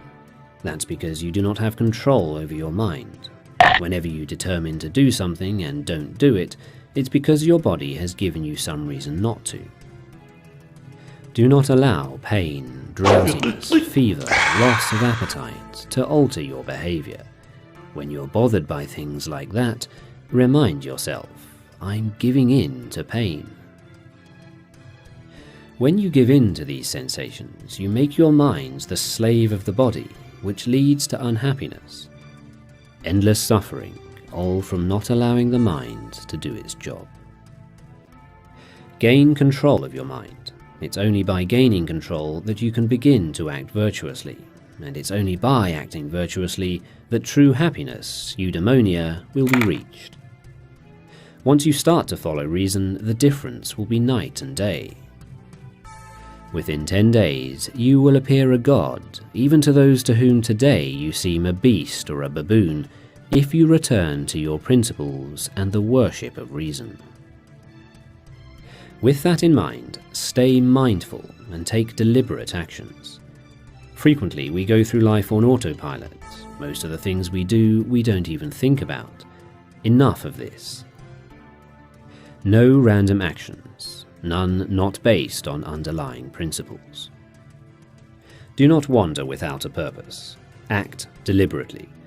Observe your own mind critically as if observing someone else's. In every case, ask yourself to what you are currently employing your mind. What sort of soul are you displaying? Are you acting like a child, a tyrant, an animal? What's causing you to act that way?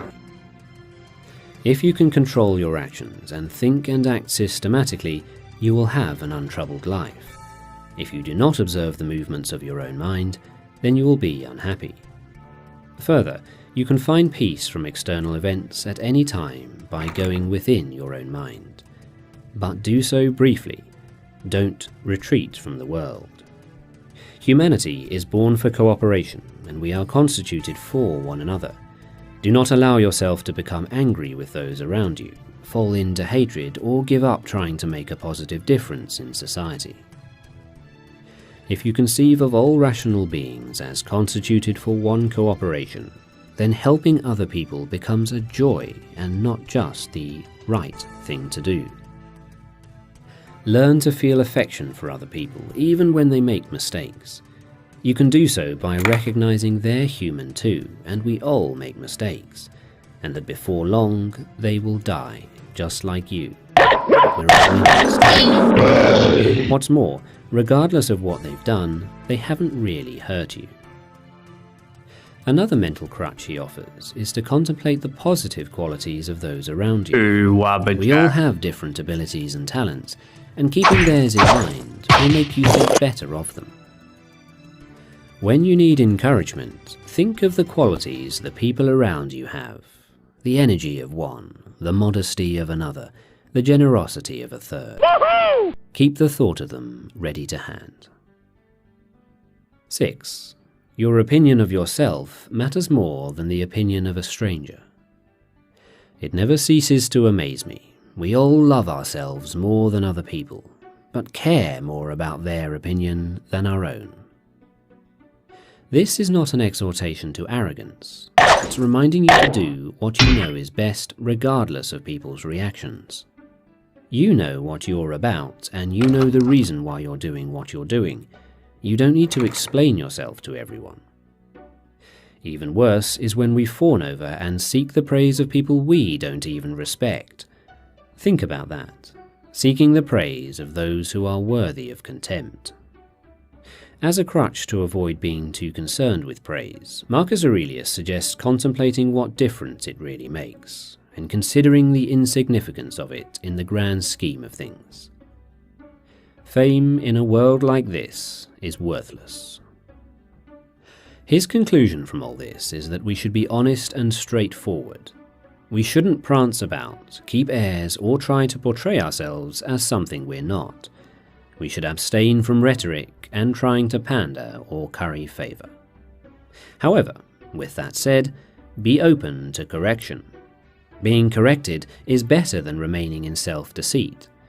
You shouldn't view changing your mind as losing, or that you're being coerced. It is still a free and noble action on your part to change your mind if the evidence turns against you. Just don't change it because of peer pressure or to ingratiate yourself with others. Remember that to change your mind and to accept correction are free acts too. The action is yours based on your own will, your own decision, and your quarter own bonus. mind. With that in mind, They cherish the freedom and recently liberty of added everyone. VIP badge. Learn to endure the freedom of speech of others. Let me look. You cannot control them, mine. so learn to control your reaction instead. I got the mod badge. You see my mod badge, yeah? My butt.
I thought they added it. I don't know.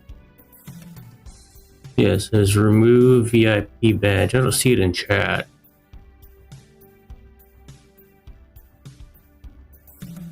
Yeah, a little dark avatar looking thing. I don't see it on chatty.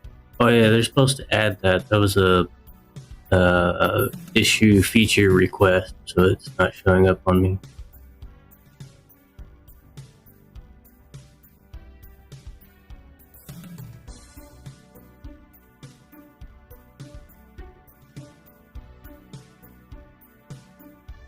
Yeah, you can change the bot badge on BTTV to show that it's bot, and then FFZ you change the mod icon and the VIP icon.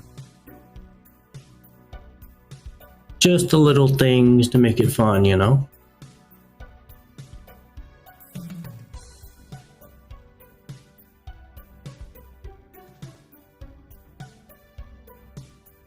But I was on chatty GitHub looking, oh, any updates? Because we're on 0.14 and I saw a feature request to add that VIP icon.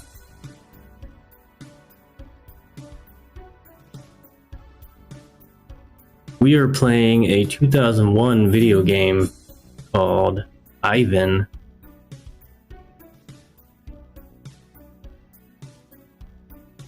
And I am on fire for some reason. I think I shot some fireballs and it exploded.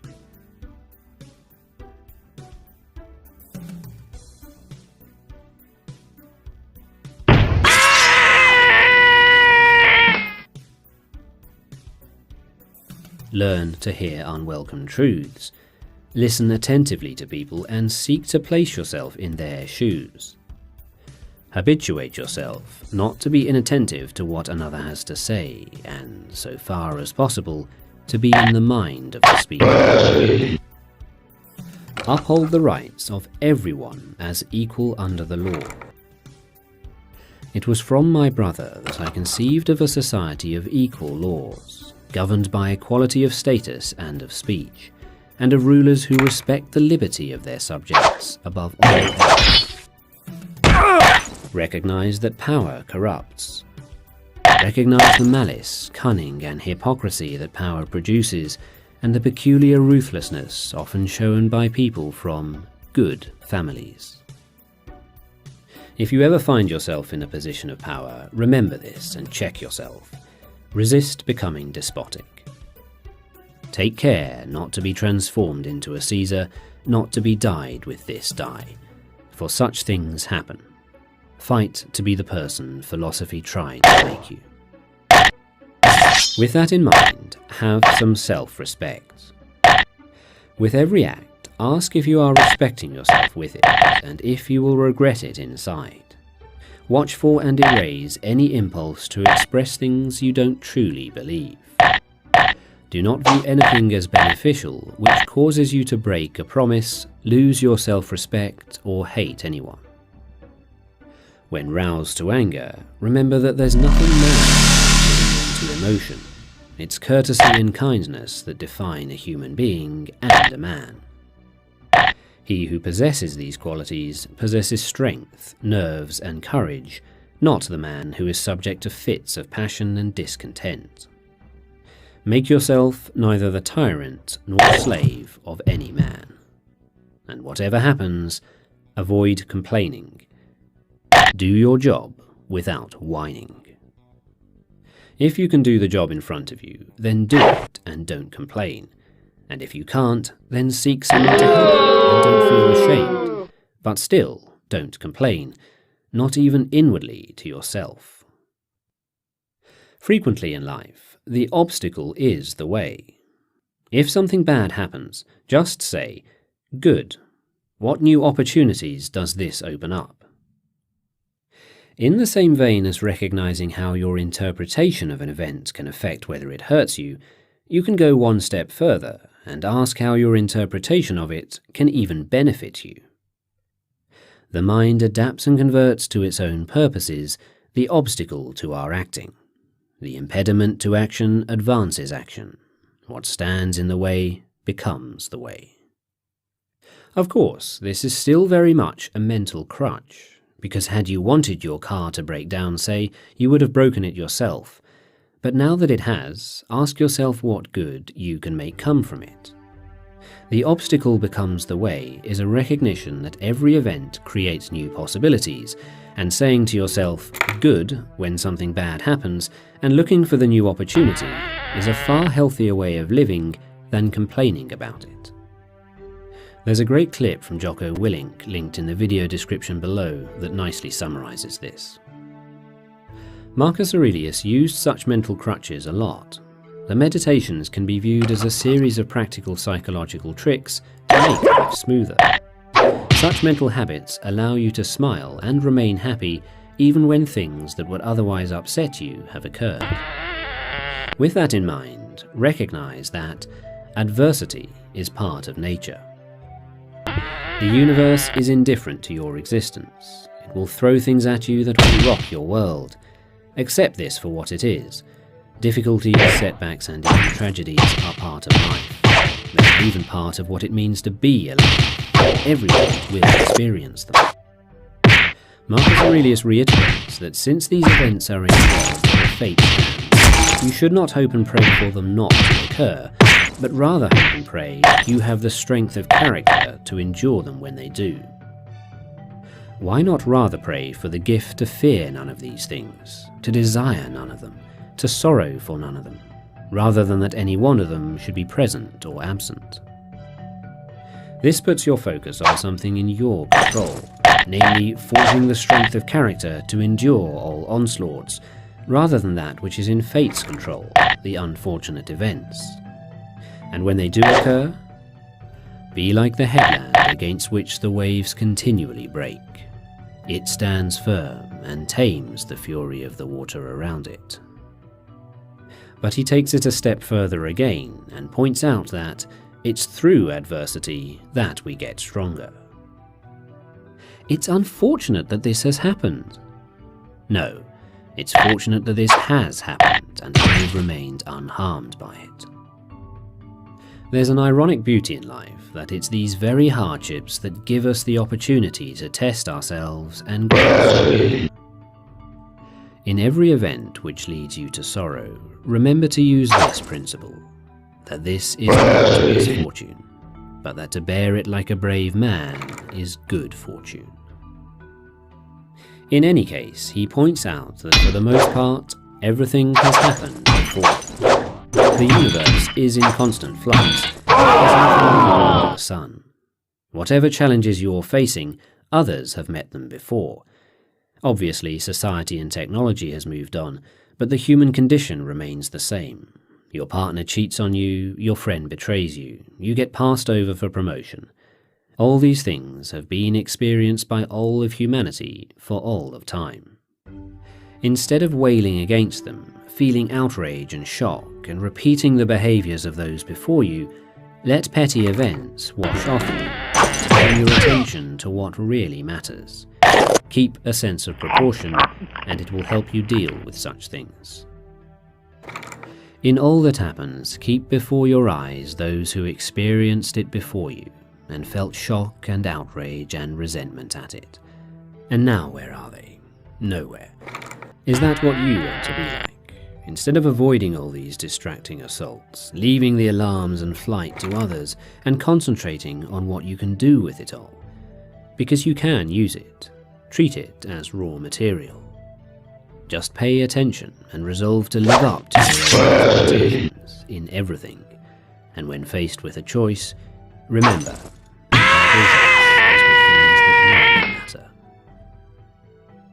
our business is with things that really matter. With that in mind, stay practical and deal with what's in front of you. Stop being aimless and stop allowing yourself to be distracted. Maintain an unwavering commitment and focus once a decision has been made. If you seek tranquility, do fewer things better. Do everything as if it were the last thing you were doing in your life, and stop being aimless. Stop letting your emotions override what your mind tells you. Rid yourself of unnecessary thoughts and stop letting your emotions project into the future, fabricating worries for yourself. Master them and focus them on the present, on doing the thing that is in front of you as if it were your last. Wipe away the impress of imagination. Stop being jerked like a puppet. Limit yourself to the present. Through hard practice, you can learn even the things which you despair at learning now. For any task at hand, ask yourself, why can't I endure it? You'll be embarrassed to answer. Don't focus on any physical characteristic which you cannot change, and do not allow yourself to want or pursue what is impossible. Focus instead on the virtues that are in your power to bring forth: honesty, dignity, endurance, austerity, resignation, abstinence, patience, sincerity, moderation, seriousness, magnanimity. With that in mind, focus on doing what is right and be prepared to face resistance. If it is not right, do not do it. If it is not true, do not say it. Say nothing untrue, do nothing unjust, and do not be concerned with whether people recognize you for this. If you choose to do it like that, don't do it in expectation of a future reward. Acts themselves are their own rewards, and what lead to a good life. True delight and stillness is to move from one unselfish action to the next. Since love is to act regardless of how people respond to it, and do not allow the bad actions of another to throw you off course. Do not expect a perfect outcome. Be happy with the smallest progress and in attempting the good act itself. In a sense, if your aim is to always attempt to act well, then even if something immovable falls in your way, you have still succeeded in that aim by attempting. Ambition means tying your well-being to what other people say or do. Sanity means tying it to your own actions. If you're in a position of authority, you may even be hated for your good actions. The important thing is that you are not dissuaded from the right course in search of applause. A king's part, to do good and to be reviled. Teach yourself to desire only to act virtuously, and do not let others hold you back. With that in mind, do your duty and despise cowardice. Stand up straight in life, don't be propped up by others, and do your duty without fear. It's like this, gentlemen of the jury. The spot where a person decides to station himself, or wherever his commanding officer stations him, well, I think that's where he can take his stand and face the enemy, and not worry about being killed or about anything but doing his duty. Focus more on whether what you're doing is right or wrong than on the risk it brings you. You are much mistaken, my friend. Any man worth his salt cares about the risk of death and doesn't concentrate on this alone, whether what he's doing is right or wrong, and his behavior a good or bad. Understand that life is short and death comes to us all. That means the time for action is now. Decide once and for all to pursue justice, honesty, courage, self-control, and rational action above all else. Remind yourself how often you have put things off and procrastinated, how many chances you've been given and yet wasted. Remember, your time here is limited. You have one chance and it's running out. Stop seeking approval from others, stop putting things off. Decide today to start taking action. Not to live as if you had endless years ahead of you. Death overshadows you. While you're alive and able, be good. Once you make such a choice, you will cease your internal suffering. You suffer justly because you choose to be good tomorrow rather than today.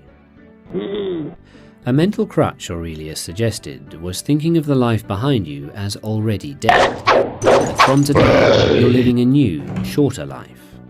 Take this new life and live it properly. Think of yourself as dead. You have lived your life.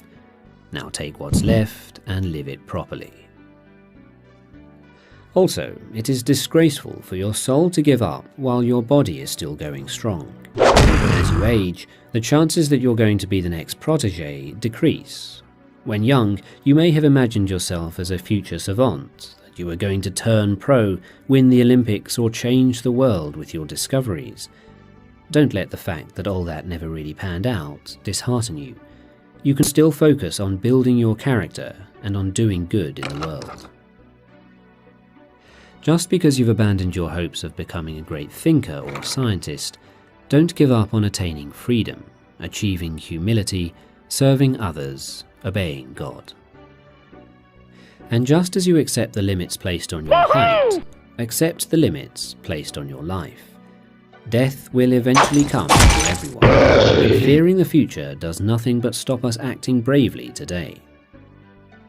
With all that in mind, practice getting back on track. Life is an obstacle course, and no matter how wise you are, there will be things that will throw you off balance. When this happens, make a point of centering yourself at once before proceeding. The more you practice this, the better you will get. When jarred unavoidably by circumstances, revert at once to yourself, and don't lose the rhythm more than you can help. You'll have a better grasp of the harmony if you keep going back to it. In other words, whatever negative compulsions you've overcome, there will come a time when you fall off the wagon and revert to your old ways. Recognize when this happens and practice pulling yourself back. Don't listen to the voice that tells you to give up because today is a write-off. Not to feel exasperated or defeated or despondent because your days aren't packed with wise and moral actions, but to get back up when you fail, to celebrate behaving like a human, however imperfectly, and to fully embrace the pursuits that you've embarked on. Avoid getting distracted with pride and showing off. Not only is it a detraction from what you're doing, but the applause you receive is worthless anyway. Pride and outward show is an arch seducer of reason. When you think you're occupied in the weightiest business, that's when it has you in its spell. As such, in all cases, look beneath to see things for what they truly are. A method of lessening the hold things have over you is to look at them for what they really are. Expensive wine is just fancy grape juice. Purple robes, that is the robes worn by the emperor, are just wool dyed with shellfish blood. This applies not only to material things, but to actions and behaviors. Examine men's ruling principles, even those of the wise. What kind of things do they avoid or pursue? Imagine someone's soul stripped bare. What evokes their love and admiration, their vanity, etc.? Now try to imagine whether their disdain worrying harm anyone, or their praise help anyone. Do you wish to be praised by a man who curses himself 3 times every hour? Do you wish to please a man who cannot please himself? When facing their insults, hatred, or whatever, look at what sort of person they are. You will see that you don't need to strain to impress them, but you should still treat them well, as they are still human. In all cases, speak the truth as you see it, but with kindness and humility. With all that in mind, recognize material wealth is neither a good nor a bad. Wealth in and of itself is not a good thing, it's how you use it. The term goods is a misnomer when used to refer to possessions. It's possible that possessing too many things can make life worse, so they are not in every case goods. Your only true goods are your virtues. Respect your own mind and prize that. Be satisfied in yourself. If you can't stop prizing other things, then you'll never be free. Otherwise be envious, jealous, or afraid that someone might come and take things away from you. That said, while those who crave wealth are misguided, so are those who despise it or feel guilt at possessing it, as it has just a stronger hold over them. Better is to learn to not let it have any hold over you. Learn to make use of it when you have it, but be absolutely prepared to let it go. Use it unapologetically, but also without any arrogance. Treat what you don't have as non-existent. Look at what you have, the things you value most, and think of how much you'd feel if you didn't have them. But be careful. Don't feel such satisfaction that you start to overvalue them, that it would upset you to lose them. With that in mind, express gratitude. Marcus Aurelius spends the entire first chapter of Meditations listing the things he's grateful for learning whilst young. Some of the things which stand out to me and which I haven't already mentioned elsewhere are that I needed to work on my own character, the government of my temper, developing a strong character, generosity, charity, and a sense of humour, the value of investing in education, enduring labour, working with my own hands, and learning to want little, not to meddle in the affairs of others, and not to have time for slanderers, not to busy myself with trifling things or waste time on frivolous matters, to write simply and directly, to endure freedom of speech and make peace with people I've fallen out with when they're ready, steadiness of purpose, self-control in not being distracted and not letting emotion cloud judgment, how to receive gifts graciously without losing self-respect or appearing ungrateful, and how to offer praise without making a display, indifference to superficial honours, not to use the excuse, "I'm too busy," to get out of doing things, to listen to friends' troubles, show teachers respect, and children unfeigned love, to treat people as they deserve, and possess a readiness to listen to those who have anything to propose for the common good, to refrain from nitpicking and constantly correcting people, to defer to experts when necessary, to display dignity without pretension. And finally, to stop talking about what the good man is like and just be one.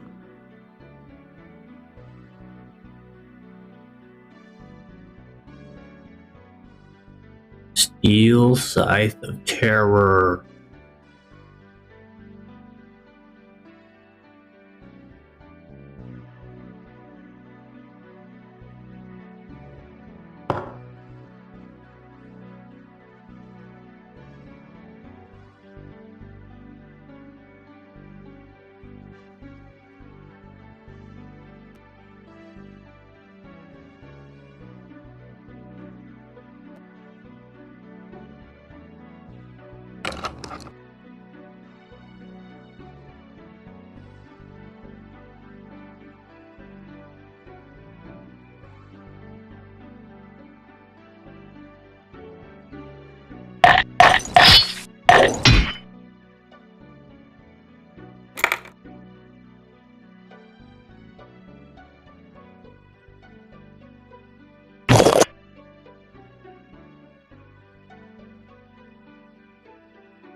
The Enchiridion of Epictetus, translated by William Abbott Oldfather, read by Robin Homer. 1. Some things are under our control, while others are not under our control. Under our control are conception, choice, desire, aversion, and, in a word, everything that is our own doing. Not under our control are our body, our property, reputation, office, and, in a word, everything that is not our own doing. Furthermore, the things under our control are by nature free, unhindered and unimpeded, while the things not under our control are weak, servile, subject to hindrance, and not our own. Remember, therefore, that if what is naturally slavish you think to be free, and what is not your own to be your own, you will be hampered, will grieve, will be in turmoil, and will blame both gods and men. While if you think only what is your own to be your own, and what is not your own to be, as it really is, not your own, then no one will ever be able to exert compulsion upon you. No one will ever hinder you. You will blame no one, will find fault with no one, will do absolutely nothing against your will. You will have no personal enemy. No one will harm you, for neither is there any harm that can touch you. With such high aims, therefore, remember that you must bestir yourself with no slight effort to lay hold of them. But you will have to give up some things entirely, and defer others for the time being. But if you wish for these things also, and at the same time for both office and wealth, it may be that you will not even get these latter, because you aim also at the former, and certainly you will fail to get the former, which alone bring freedom and happiness. Make it, therefore, your study at the very outset to say to every harsh external impression, "You are an external impression, and not at all what you appear to be." After that, examine it and test it by these rules which you have, the first and most important of which is this: whether the impression has to do with the things which are under our control, or with those which are not under our control. And if it has to do with some one of these things not under our control, have ready to hand the answer: it is nothing to me. 2. Remember that the promise of desire is the attainment of what you desire, that of avoidance is not to fall into what is avoided, and that he who fails in his desire is unfortunate, while he who falls into what he would avoid experiences misfortune. If, then, you avoid only what is unnatural among those things which are under your control, you will fall into none of the things which you avoid. But if you try to avoid disease, or death, or poverty, you will experience misfortune. Withdraw, therefore, your aversion from all the matters that are not under our control, and transfer it to what is unnatural among those things which are under our control. But for the time being, remove utterly your desire, for if you desire some one of the things which are not under our control, you are bound to be unfortunate, and, at the same time, not one of the things that are under our control, which it would be excellent for you to desire, is within your grasp. But employ only choice and refusal, and these too but lightly, and with reservations, and without straining. 3. With everything which entertains you, is useful, or of which you are fond, remember to say to yourself, beginning with the very least things, what is its nature? If you are fond of a jug, say, "I am fond of a jug," for when it is broken, you will not be disturbed. If you kiss your own child or wife, say to yourself that you are kissing a human being, for when it dies, you will not be disturbed. 4. When you are on the point of putting your hand to some undertaking, remind yourself what the nature of that undertaking is. If you are going out of the house to bathe, put before your mind what happens at a public bath, those who splash you with water, those who jostle against you, those who vilify you and rob you. And thus you will set about your undertaking more securely if at the outset you say to yourself, I want to take a bath, and at the same time to keep my moral purpose in harmony with nature. And so do in every undertaking. For thus, if anything happens to hinder you in your bathing, you will be ready to say, oh well, this was not the only thing that I wanted, but I wanted also to keep my moral purpose in harmony with nature, and I shall not keep it if I am vexed at what is going on. 5. It is not the things themselves that disturb men, but their judgments about these things. For example, death is nothing dreadful, or else Socrates too would have thought so, but the judgment that death is dreadful, this is the dreadful thing. When, therefore, we are hindered, or disturbed, or grieved, let us never blame anyone but ourselves. That means our own judgments. It is the part of where he himself fares ill. To blame himself is the part of one whose education has begun. To blame neither another nor his own self is the part of one whose education is already complete. 6. Be not elated at any excellence which is not your own. If the horse in his elation were to say, I am beautiful, it could be endured. But when you say in your elation, I have a beautiful horse, rest assured that you are elated at something good which belongs to a horse. What, then, is your own? The use of external impressions. Therefore, when you are in harmony with nature in the use of external impressions, then be elated, for then it will be some good of your own at which you will be. Woohoo! 7. Just as on a voyage when your ship has anchored, if you should go on shore to get fresh water, you may pick up a small shellfish or little bulb on the way, but you have to keep your attention fixed on the ship and turn about frequently for fear lest the captain should coal. And if he coals, you must give up all these things, if you would escape being thrown on board all tied up like the sheep. So it is also in life.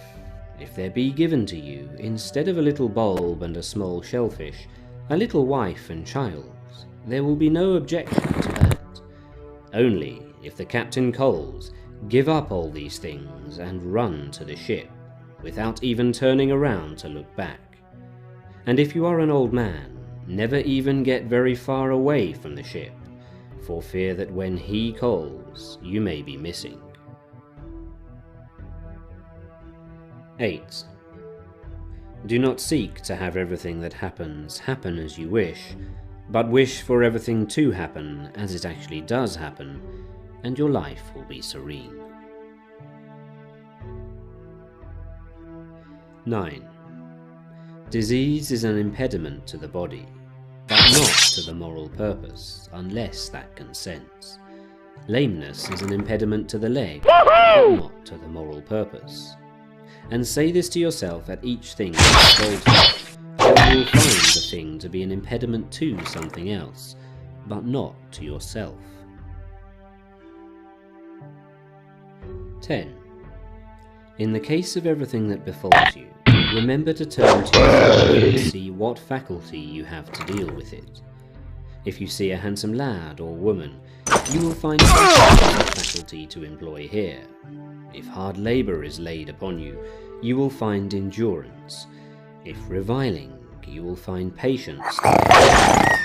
And if you habituate yourself in this fashion, your external impressions will run away with you. 11. Never say about anything, I have lost it, but only, I have given it back. Is your child dead? It has been given back. Is your wife dead? She has been given back. I have had my farm taken away. Very well, this too has been given back. Yet it was a rascal who took it away. But what concern is it yours by whose instrumentality the giver called for its return?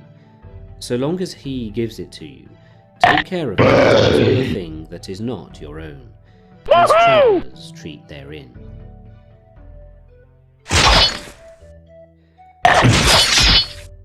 If you wish to make progress, dismiss all reasoning of this sort. If I neglect my affairs, I shall have nothing to live on. If I do not punish my slave boy, he will turn out bad. For it is better to die of hunger, but in a state of freedom from grief and fear, than to live in plenty, but troubled in mind. And it is better for your slave boy to be bad, than for you to be unhappy. Begin, therefore, with the little things. Your paltry oil gets spilled, your miserable wine stolen. Say to yourself, this is the price paid for a calm spirit. This is the price for peace of mind. Nothing is got without a price, and when you call your slave boy, bear in mind that it is possible he may not heed you, and again, that even if he does heed you, he may not do what you want done. What up, But he is not in quicksand? so How's happy it a condition going? that your peace of mind depends upon him. 13. If you wish to make progress, then be content to appear senseless and foolish in externals. Do not make it your wish to give the appearance of knowing anything. And if some people think you to be an important personage, distrust yourself. For be assured that it is no easy matter to keep your moral purpose in a state of conformity with nature, and at the same time to keep externals. But the man who devotes his attention to one of these two things must inevitably neglect the other. 14. If you make it your will that your children and your wife and your friends should live forever, you are silly, for you are making it your will that things not under your control should be under your control, and that what is not your own should be very your difficult. own. In the same way, too, if you make it your will that your slave boy be free from faults, you are a fool, for you are making it your will that vice be not vice. But we'll put but Quick something else. into the dungeon to see if he survived. If, however, it is your will not to fail in what you desire, this is in your power. Wherefore, exercise yourself in each man's master is the person who has the authority over what the man wishes or does not wish, so as to secure it or take it away. Whoever, therefore, wants to be free, let him neither wish for anything, nor avoid anything, that is under the control of others, or else he is necessarily a slave. 15. Remember that you ought to behave in life as you would like to. As something is being passed around, it comes to you. Stretch out your hand and take a portion of it politely. It passes on, do not detain it. Or it has not come to you yet, do not project your desire to meet it, but wait until it comes in front of you. So act toward your children, so toward your wife, so toward office, so toward wealth, and then some day you will be worthy of the banquets of the gods.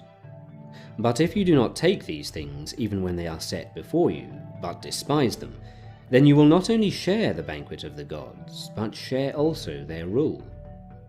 For it was by doing so that Diomedes and Heraclitus, and men like them, were deservedly divine, and deservedly so called.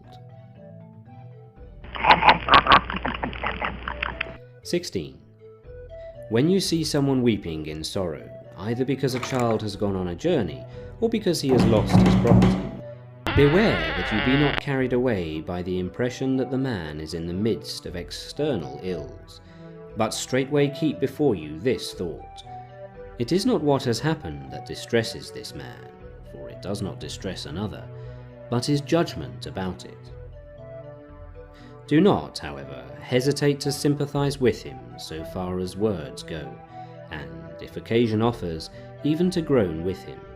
But be careful not to groan also in the center of your being. 17.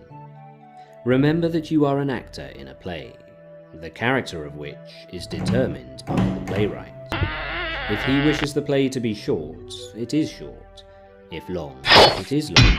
If he wishes you to play the part of a beggar, remember to act even this way. And so if your role is an official or a layman. For this is your business, to play admirably the role assigned you, but the selection of that role is another's. 18. When a raven croaks inauspiciously, let not the external impression carry you away, but straightway draw a distinction in your own mind, and say, none of these portents are for me, but either for my paltry body, or my paltry estate, or my paltry opinion, or my children, or my wife. But for me, every portent is favourable, if I so wish, for whatever be the outcome, it is within my power to derive benefit from it. 19. You can be invincible if you never enter a contest in which victory is not under your control. Beware lest, when you see some person preferred to you in honour, or possessing great power, or otherwise enjoying high repute, you are ever carried away by the external impression, and deem him happy. For if the true nature of the good is one of the things that is under our control, there is no place for either envy or jealousy, and you yourself will not wish to be a praetor, or a senator, or a consul, but a free man. Now there is but one way that leads to this, and that is to despise the things that are not under our control. Just like you said, ban the bots because they're not under our control. Bear in mind that it is not the man who reviles or strikes you that insults you, but it is your judgment that these men are insulting you. Therefore, when someone irritates you, be assured that it is your own opinion which has irritated you. And so make it your first endeavour not to be carried away by the external impression, for if once you gain time and delay, you will more easily become the master of yourself. 21. Keep before your eyes day by day death and exile, and everything that seems terrible, but most of all death. And then you will never have any abject thought, nor will you yearn for anything beyond measure. 22. If you yearn for philosophy, prepare at once to be met with ridicule, to have many people jeer at you and say, "Here he is again, turned philosopher all of a sudden," and "Where do you suppose he got that high brow?" But do you not put on a high brow? And do you so hold fast to the things which to you seem best, as a man who has been assigned by God to host? And remember that if you abide by the same principles, those who formerly used to laugh at you will later come to admire you. But if you are worsted by them, you will get the laugh twice. 23. If it should ever happen to you that you turn to externals with a view to pleasing someone, rest assured that you have lost your plan in life. Be content, therefore, in everything to be and if you wish also to be taken for one, show to yourself that you are one, and you will be able to accomplish it. 24. Let not these reflections oppress you. I shall live without honour, and be nobody anywhere. For if lack of honour is an evil, you cannot be an evil through the instrumentality of some other person, any more than you can be in shame. It is not your business, is it, to get office or to be invited to a dinner party? Certainly not. How, then, can this be any longer a lack of honour? And how is it that you will be nobody anywhere, when you ought to be somebody only in those things? I am working on a tool that'll do it automatically, pulling that list and just without, what is it called, globaling, when you spam a lot, so it takes time so you don't spam your chat. when you're offline, you can use the tool to do it. Like every 5 seconds, it'll go down a list and hit the next one and the next one and the next one, and try to keep a log that you've already done this one, so it excludes it. But I don't know, I'm kind of lazy. Everybody on that list is not in my chat anymore, so it's kind of difficult to test. And I'm sure most people are on Windows and I'm on Linux, so my script, which is going to be Python, might not work properly on Windows, and I'm not going to test it for Windows. Alternatively, I think it has the ability to chat and input commands as a mod in somebody else's chat.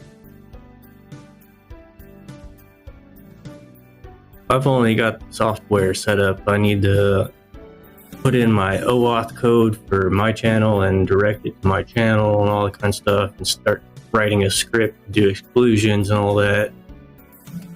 So it is not ready yet, but the list is there.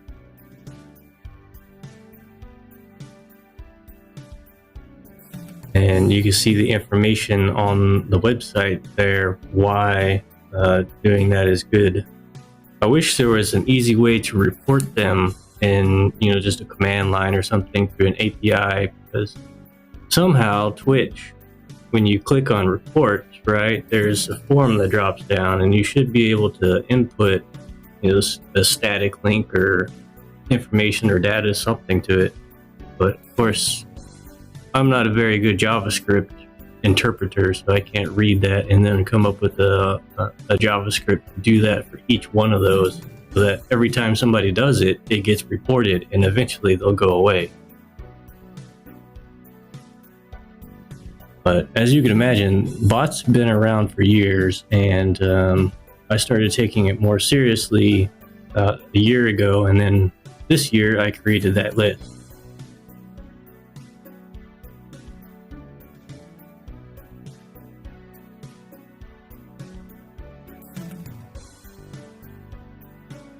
Things which are under your control, wherein you are privileged to be a man of the very greatest honour. But your friends will be without assistance? What do you mean by being without assistance? They will not have paltry coin from you, and you will not make them citizens? Well, who told you that these are some of the matters under our control, and not rather things which others do? And who is able to give another what he does not himself have? Get money then, says some friend, in order that we too may have it. If I can get money, and at the same time keep myself self-respecting, and faithful and high-minded, show me the way, and I will get it. But if you require me to lose the good things that belong to me, in order that you may acquire the things that are not good, you can see for yourselves how unfair and inconsiderate. Which do you really prefer, money or a faithful and self-respecting friend? Help me, therefore, rather to this end, and do not require me to do things which will make me lose these qualities. But my country, says he, so far as lies in me, will be without assistance. Again, I ask, what kind of assistance do you mean? It will not have loggias or baths of your providing, and what does that signify? For neither does it have shoes provided by the blacksmith, nor has it arms provided by the cobbler. But it is sufficient if each man fulfill his own proper function. And if you secured for it another faithful and self-respecting citizen, would you not be doing it any good? Yes? Very well, and then you also would not be useless to it.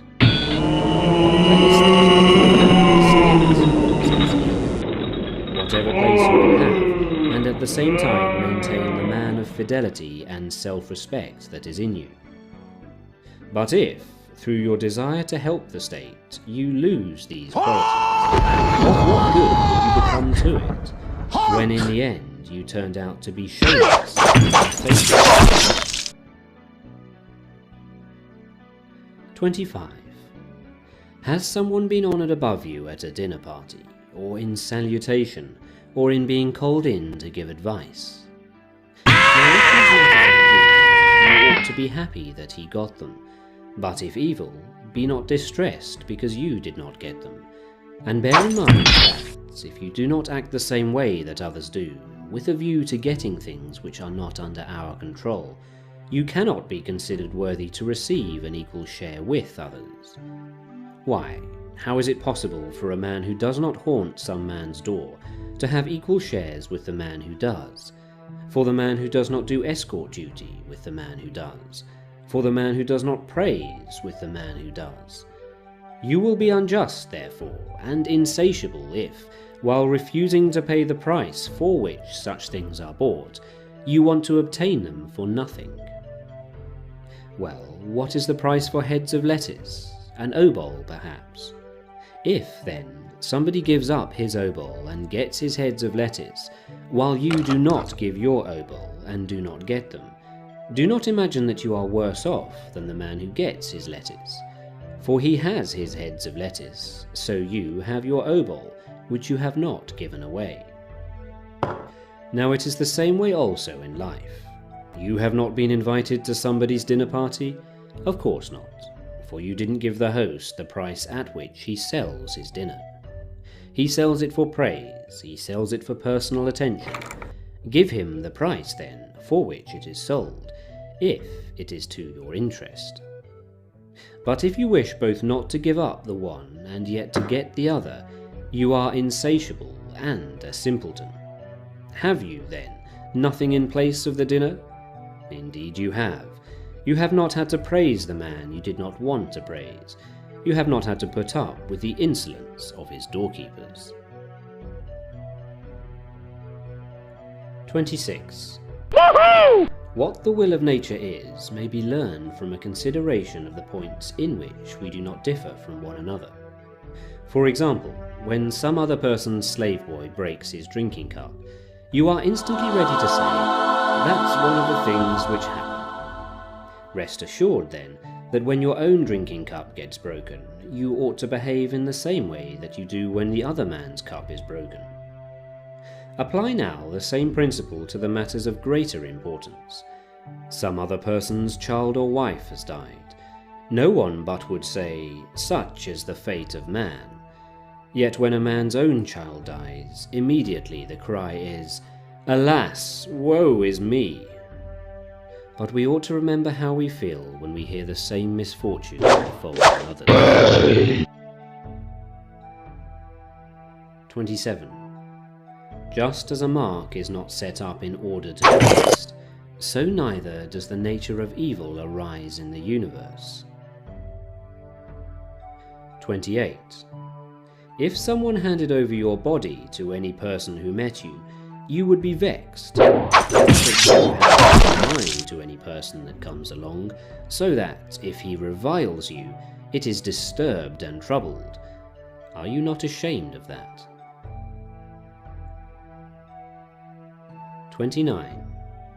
In each separate thing that you do, consider the matters which come first and those which follow after, and only then approach the thing itself. Otherwise, at the start you will come to it enthusiastically, but you have never reflected upon any of the subsequent steps. But later on, when some difficulties appear, you will give up disgracefully. Do you wish to win an Olympic victory? So do I, by the gods, for it is a fine thing. But consider the matters which come before that, and those which follow after, and only when you have done that, put your hand to the task. You have to submit to discipline, follow a strict diet, give up sweet cakes, train under compulsion, at fixed hour, in heat or in cold. You must not drink cold water, nor wine just whenever you feel like it. You must have turned yourself over to your trainer precisely as you would to a physician. Then, when the contest comes on, you have to dig in beside your opponent, and sometimes dislocate your wrist, sprain your ankle, swallow quantities of sand, sometimes take a scourging, along with all that, get beaten. After you have considered all that, go on into the game, if you still wish to do so. Otherwise, you will be turning back like children. Sometimes they play wrestlers, again gladiators, again they blow trumpets, and then act a play. So you too are now an athlete, now a gladiator, then a rhetorician, then a philosopher, yet with your whole soul, nothing. But like an ape you imitate whatever you see, and one thing after another strikes your fancy. For you have never gone out after anything with circumspection, nor after you had examined it all over, but you act at it haphazard and half-heartedly. In the same way, when some people have seen a philosopher and have heard him speaking like Euphrates, though indeed who can speak like him, they wish to be philosophers themselves. Man, consider first the nature of the business, and then learn your own ability, if you are able to bear it. Do you wish to be a contender in the pentathlon, or a wrestler? Look to your arms, your thighs, see what your loins are like. For one man has a natural talent for one thing, another for another. Do you suppose that you can eat in the same fashion, drink in the same fashion, give way to impulse and to irritation, just as you do now? You must keep vigilance, work hard, abandon your own people, be despised by a paltry slave, be laughed to scorn by those who meet you. In everything get the worst of it, in honour, in office, in court, in every paltry affair. Look these drawbacks over carefully, if you are willing at the price of these things to secure tranquillity, freedom and calm. Otherwise, do not approach philosophy. Don't act like a child, now a philosopher, later on a tax gatherer, then a rhetorician, then a procurator of Caesar. These things do not go together. You must be one person, either good or bad. You must labour to improve either your own governing principle or externals. You must work hard either on the inner man or on things outside. That is, play either the role of a philosopher or else that of a layman. 30. Our duties are in general measured by our social relationships. He is a father. One is called upon to take care of him, to give way to him in all things, to submit when he reviles or strikes you. But he is a bad father. Did nature then bring you into relationship with a good father? No, but simply with a father. My brother does me wrong. Very well then, maintain the relationship that you have toward him, and do not consider what he is doing, but what you will have to do, if your moral purpose is to be in harmony with nature. For no one will harm you without your consent. You will have been harmed only when you think you are harmed. In this way, therefore, you will discover what duty to expect of your neighbour, your citizen, your commanding officer, if you acquire the habit of looking at your social relations with them. 31.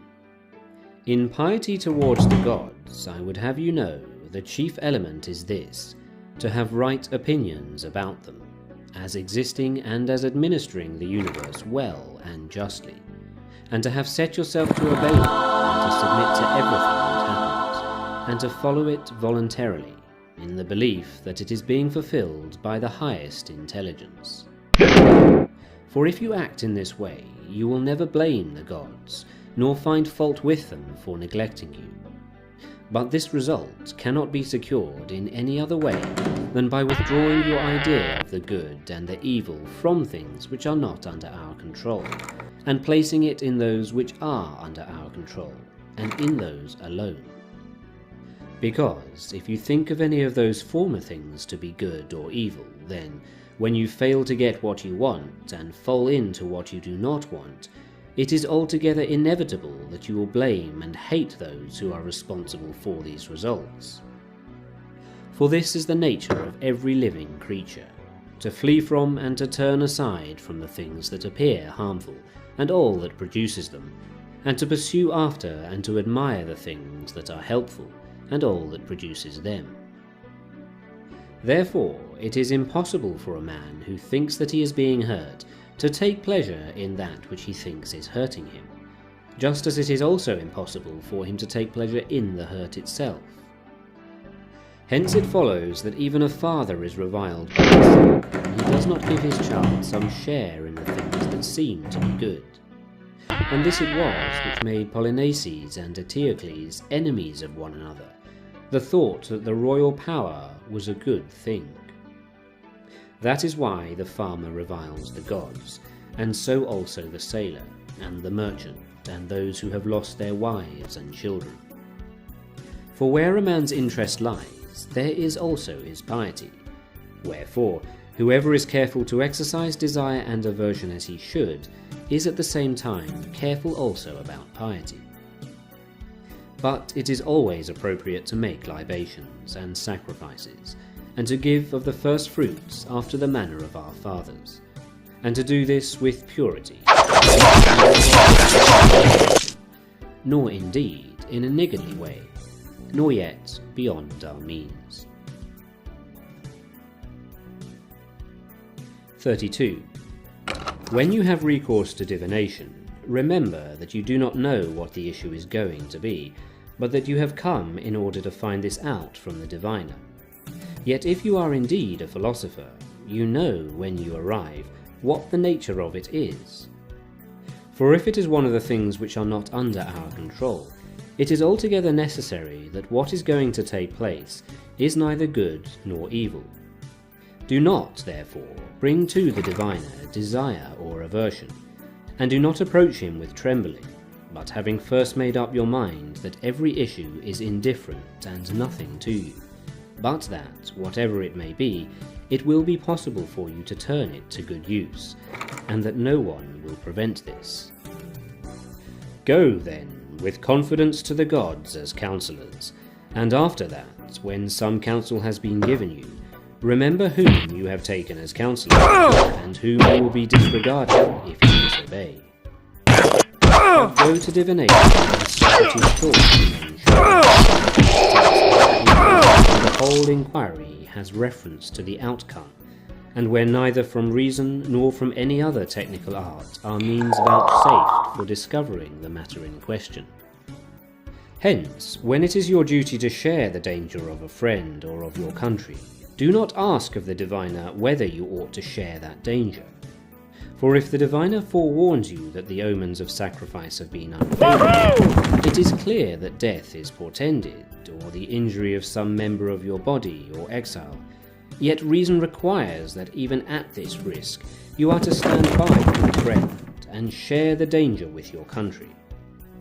Wherefore, give heed to the greater diviner, the Pythian Apollo, who cast out of his temple the man who had not helped his friend when he was being murdered. 33. Lay down for yourself at the outset a certain stamp and type of character for yourself, which you are to maintain whether you are by yourself or are meeting with people. And be silent for the most part, or else make only the most necessary remarks, and express these in few words. But rarely, and when occasion requires you to talk, talk indeed, but about no ordinary topics. Do not talk about gladiators or horse races or athletes, or things to eat or drink, topics that arise on all occasions. But above all, do not talk about people, either blaming or praising or comparing them. If, then, you can, by your own conversation, guide your companions to what is seemly. But if you happen to be left alone in the presence of aliens, keep silence. I guess. Do not laugh much, nor at many things, nor boisterously. Refuse, if you can, to take an oath at all, but if that is impossible, refuse as far as circumstances allow. Avoid entertainments given by outsiders and by persons ignorant of philosophy. But if an appropriate occasion arises for you to attend, be on the alert to avoid lapsing into the behaviour of such laymen. For you may rest assured that, if a man's companion be dirty, the person who keeps close company with him must of necessity get a share of his dirt, even though he himself happens to be clean. In things that pertain to the body, take only as much as your bare need requires. I mean things such as food, drink, clothing, shelter, and household slaves. But cut down everything which is for outward show or luxury. In your sex life, preserve purity as far as you can before marriage, and, if you indulge, take only those privileges which are lawful. However, do not make yourself offensive or censorious to those who do indulge, and do not make frequent mention of the fact that you do not yourself indulge. If someone brings word that so-and-so is speaking ill of you, do not defend yourself against what has been said, but answer, "Yes, indeed, for he did not know the rest of the faults that attach to me. If he had, these would not have been the only ones." It is not necessary, for the most part, to go to the public shows. If, however, a suitable occasion ever arises, show that your principal concern is for none other than yourself, which means wish only for that to happen which does happen, and for him only to win who does win, for so you will suffer no hindrance. But refrain utterly from shouting, or laughter at anyone, or great excitement, and after you have left, do not talk a great deal except insofar as it contributes to your own, for such behavior indicates that the spectacle has aroused your admiration. Do not go rashly or readily to people's public readings, but when you do go, maintain your own dignity and gravity, and at the same time be careful not to make yourself disagreeable. When you are about to meet somebody, in particular when it is one of those men who are held in very high esteem, propose to yourself the question, what would Socrates or Zeno have done under these circumstances? And then you will not be at a loss to make proper use of the occasion. When you go to see one of those men who have great power, propose to yourself the thought that you will not find him at home, that you will be shut out, that the door will be slammed in your face, that he will pay no attention to you. And if, despite it is your duty to go and take what comes, and never say to yourself, "It was not worth all the trouble." For this is characteristic of the layman, that is, a man who is vexed at externals. In your conversation, avoid making mention at great length and excessively of your own deeds or dangers, because it is not as pleasant for others to hear as it is for you to call to mind your own dangers. Avoid also raising a laugh, for this is a kind of behavior that slips easily into vulgarity, and at the same time is calculated to lessen the respect which your neighbours have of you. It is dangerous also to lapse into foul language. When, therefore, anything of the sort occurs, if the occasion be suitable, go even so far as to reprove the person who has made such a lapse. If, however, the occasion does not arise, at all events show by keeping silence and blushing and frowning that you are displeased with what has been said.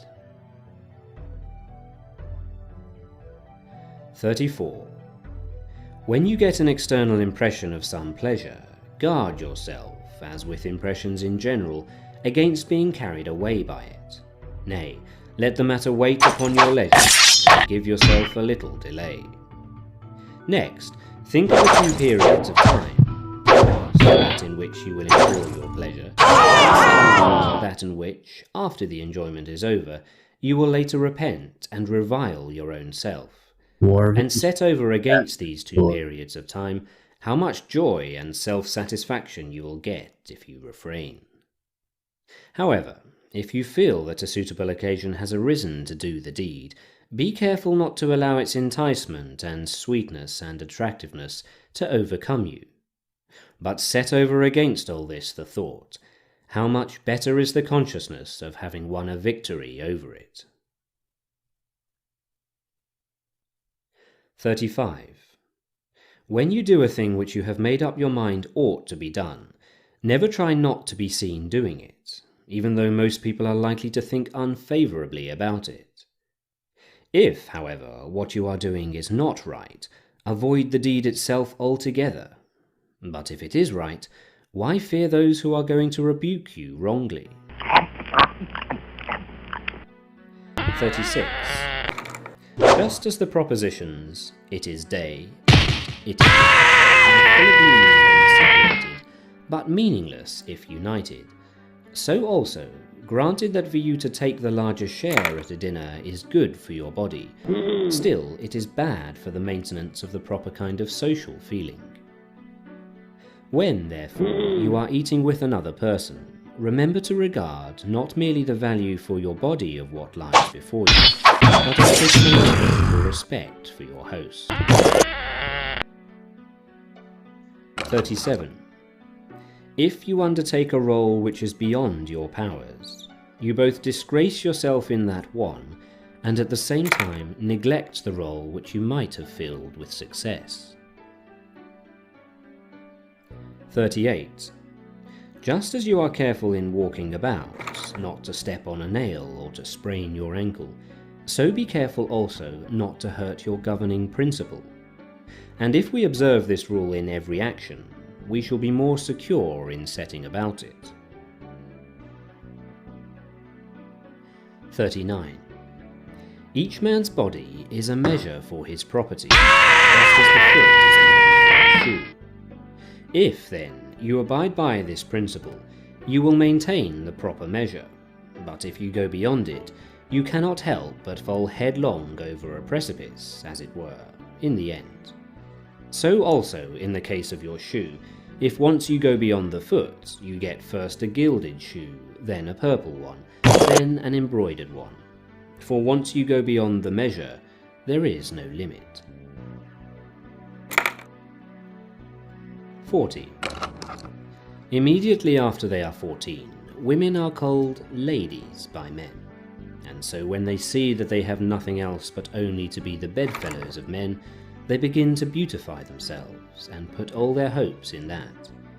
It is worthwhile for us to take pains, therefore, to make them understand that they are honoured for nothing else, but only for appearing modest and self-respecting.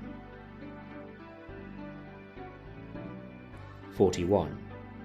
It is a mark of an ungifted man to spend a great deal of time in what concerns his body, as in much exercise, much eating, much drinking, much evacuating of the veins, much copulating.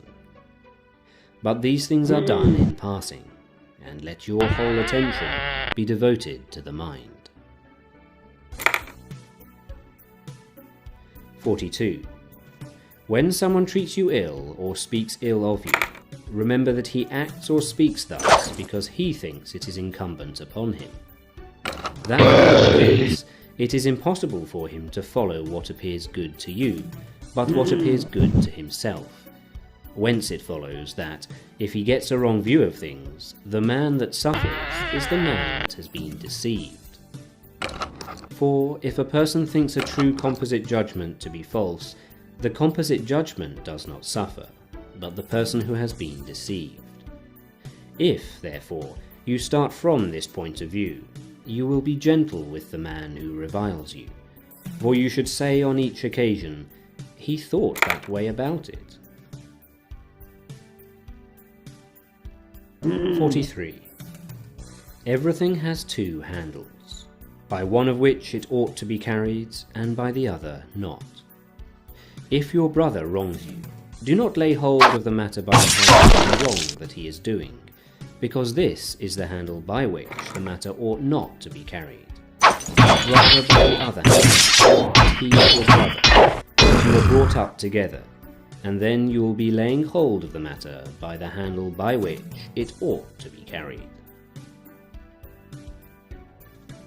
44. The following statements constitute a non sequitur. I am richer than you are, therefore I am superior to you. Or, I am more eloquent than you are, therefore I am superior to you. But the following conclusions are better. I am richer than you are, therefore my property is superior to yours. Or, I am more eloquent than you are, therefore my elocution is superior to yours. But you are neither property nor elocution. 45.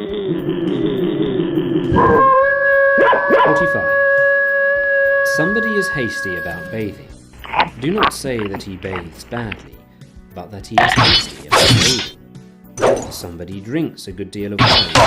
Do not say that he drinks badly, but that he drinks a good deal.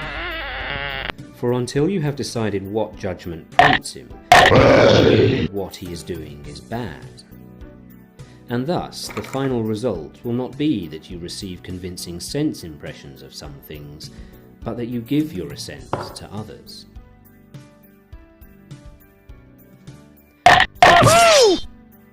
On no occasion call yourself a philosopher, and do not, for the most part, play men about your philosophical principles, but do what follows from your principles. For example, at a banquet, do not say how people ought to eat, but eat as a man ought. For remember how Socrates had so completely eliminated the thought of ostentation that people came to him when they wanted him to introduce them to philosophers, and he used to bring them along. So well did he submit to being And if talk about some philosophic principle arises among laymen, keep silence for there is great danger that you will spew up immediately what you have not digested. So when a man tells you that you know nothing, and you, like Socrates, are not heard, then rest assured that you are making a beginning with the business you have undertaken. For sheep, too, do not bring their fodder to the shepherds and show how much they have eaten, but they digest their food within them, and on the outside produce wool and milk. And so do you, therefore, make no display to the laymen of your philosophic principles, but let them see the results which come from these principles when digested. 47. When you have become adjusted to simple living in regard to your bodily wants, do not preen yourself about the accomplishment. And so likewise, if you are a water drinker, do not on every occasion say that you are a water drinker. And if you ever want to train to develop physical endurance, do it by yourself, and not for outsiders to behold. Do not throw your arms around statues, but on occasion, when you are very thirsty, take cold water into your mouth and then spit it out, without telling anybody. 48. This is the position and character of a layman. He never looks for either help or harm from himself, but from externals. This is the position of the philosopher. He looks for all his help or harm from himself. Signs of one who is making progress are: he censures no one, praises no one, blames no one, finds fault with no one, says nothing about himself as though he were somebody or knew something. When he is hampered or prevented, he blames himself, and if anyone compliments him, he smiles to himself at the person complimenting, while if anyone censures him, he makes no defense. He goes about like an invalid, being careful not to disturb, before it has grown firm, any part which is getting well. He has put away from himself transferred his aversion to those things only of what is under our control, which are contrary to nature. He exercises no pronounced choice in regard to anything. If he gives the appearance of being foolish or ignorant, he does not care. In a word, he keeps guard against himself, as though he were his own enemy lying in wait. 49. When a person gives himself airs because he can understand and interpret the books of Chrysippus, say to yourself, if Chrysippus had not written obscurely, this man would have nothing about which to give himself airs. But what is it I want? To learn nature and to follow her. I seek, therefore, someone to interpret her, and having heard that Chrysippus does so, I go to him. But I do not understand what he has written. I seek, therefore, the person who interprets Chrysippus, and down to this point there is nothing to justify pride. But when I find the interpreter, what remains is to put his precepts into practice, This is the only thing to be proud about. If, however, I admire the mere act of interpretation, what have I done but turned into a grammarian instead of a philosopher? The only difference, indeed, is that I interpret Chrysippus instead of Homer. Far from being proud, therefore, when somebody says to me, "Read me Chrysippus," I blush the rather, unable to show him such deeds as match and harmonize with his words. 50. Whatever principles are set before you, stand fast by these like laws, feeling that it would be impiety for you to transgress them. But pay no attention to what somebody says about you, for this is, beneath the skin, we are already one. Was it not your sin trapped the unicorn? Even now, the evil seed of what you've done germinates within you.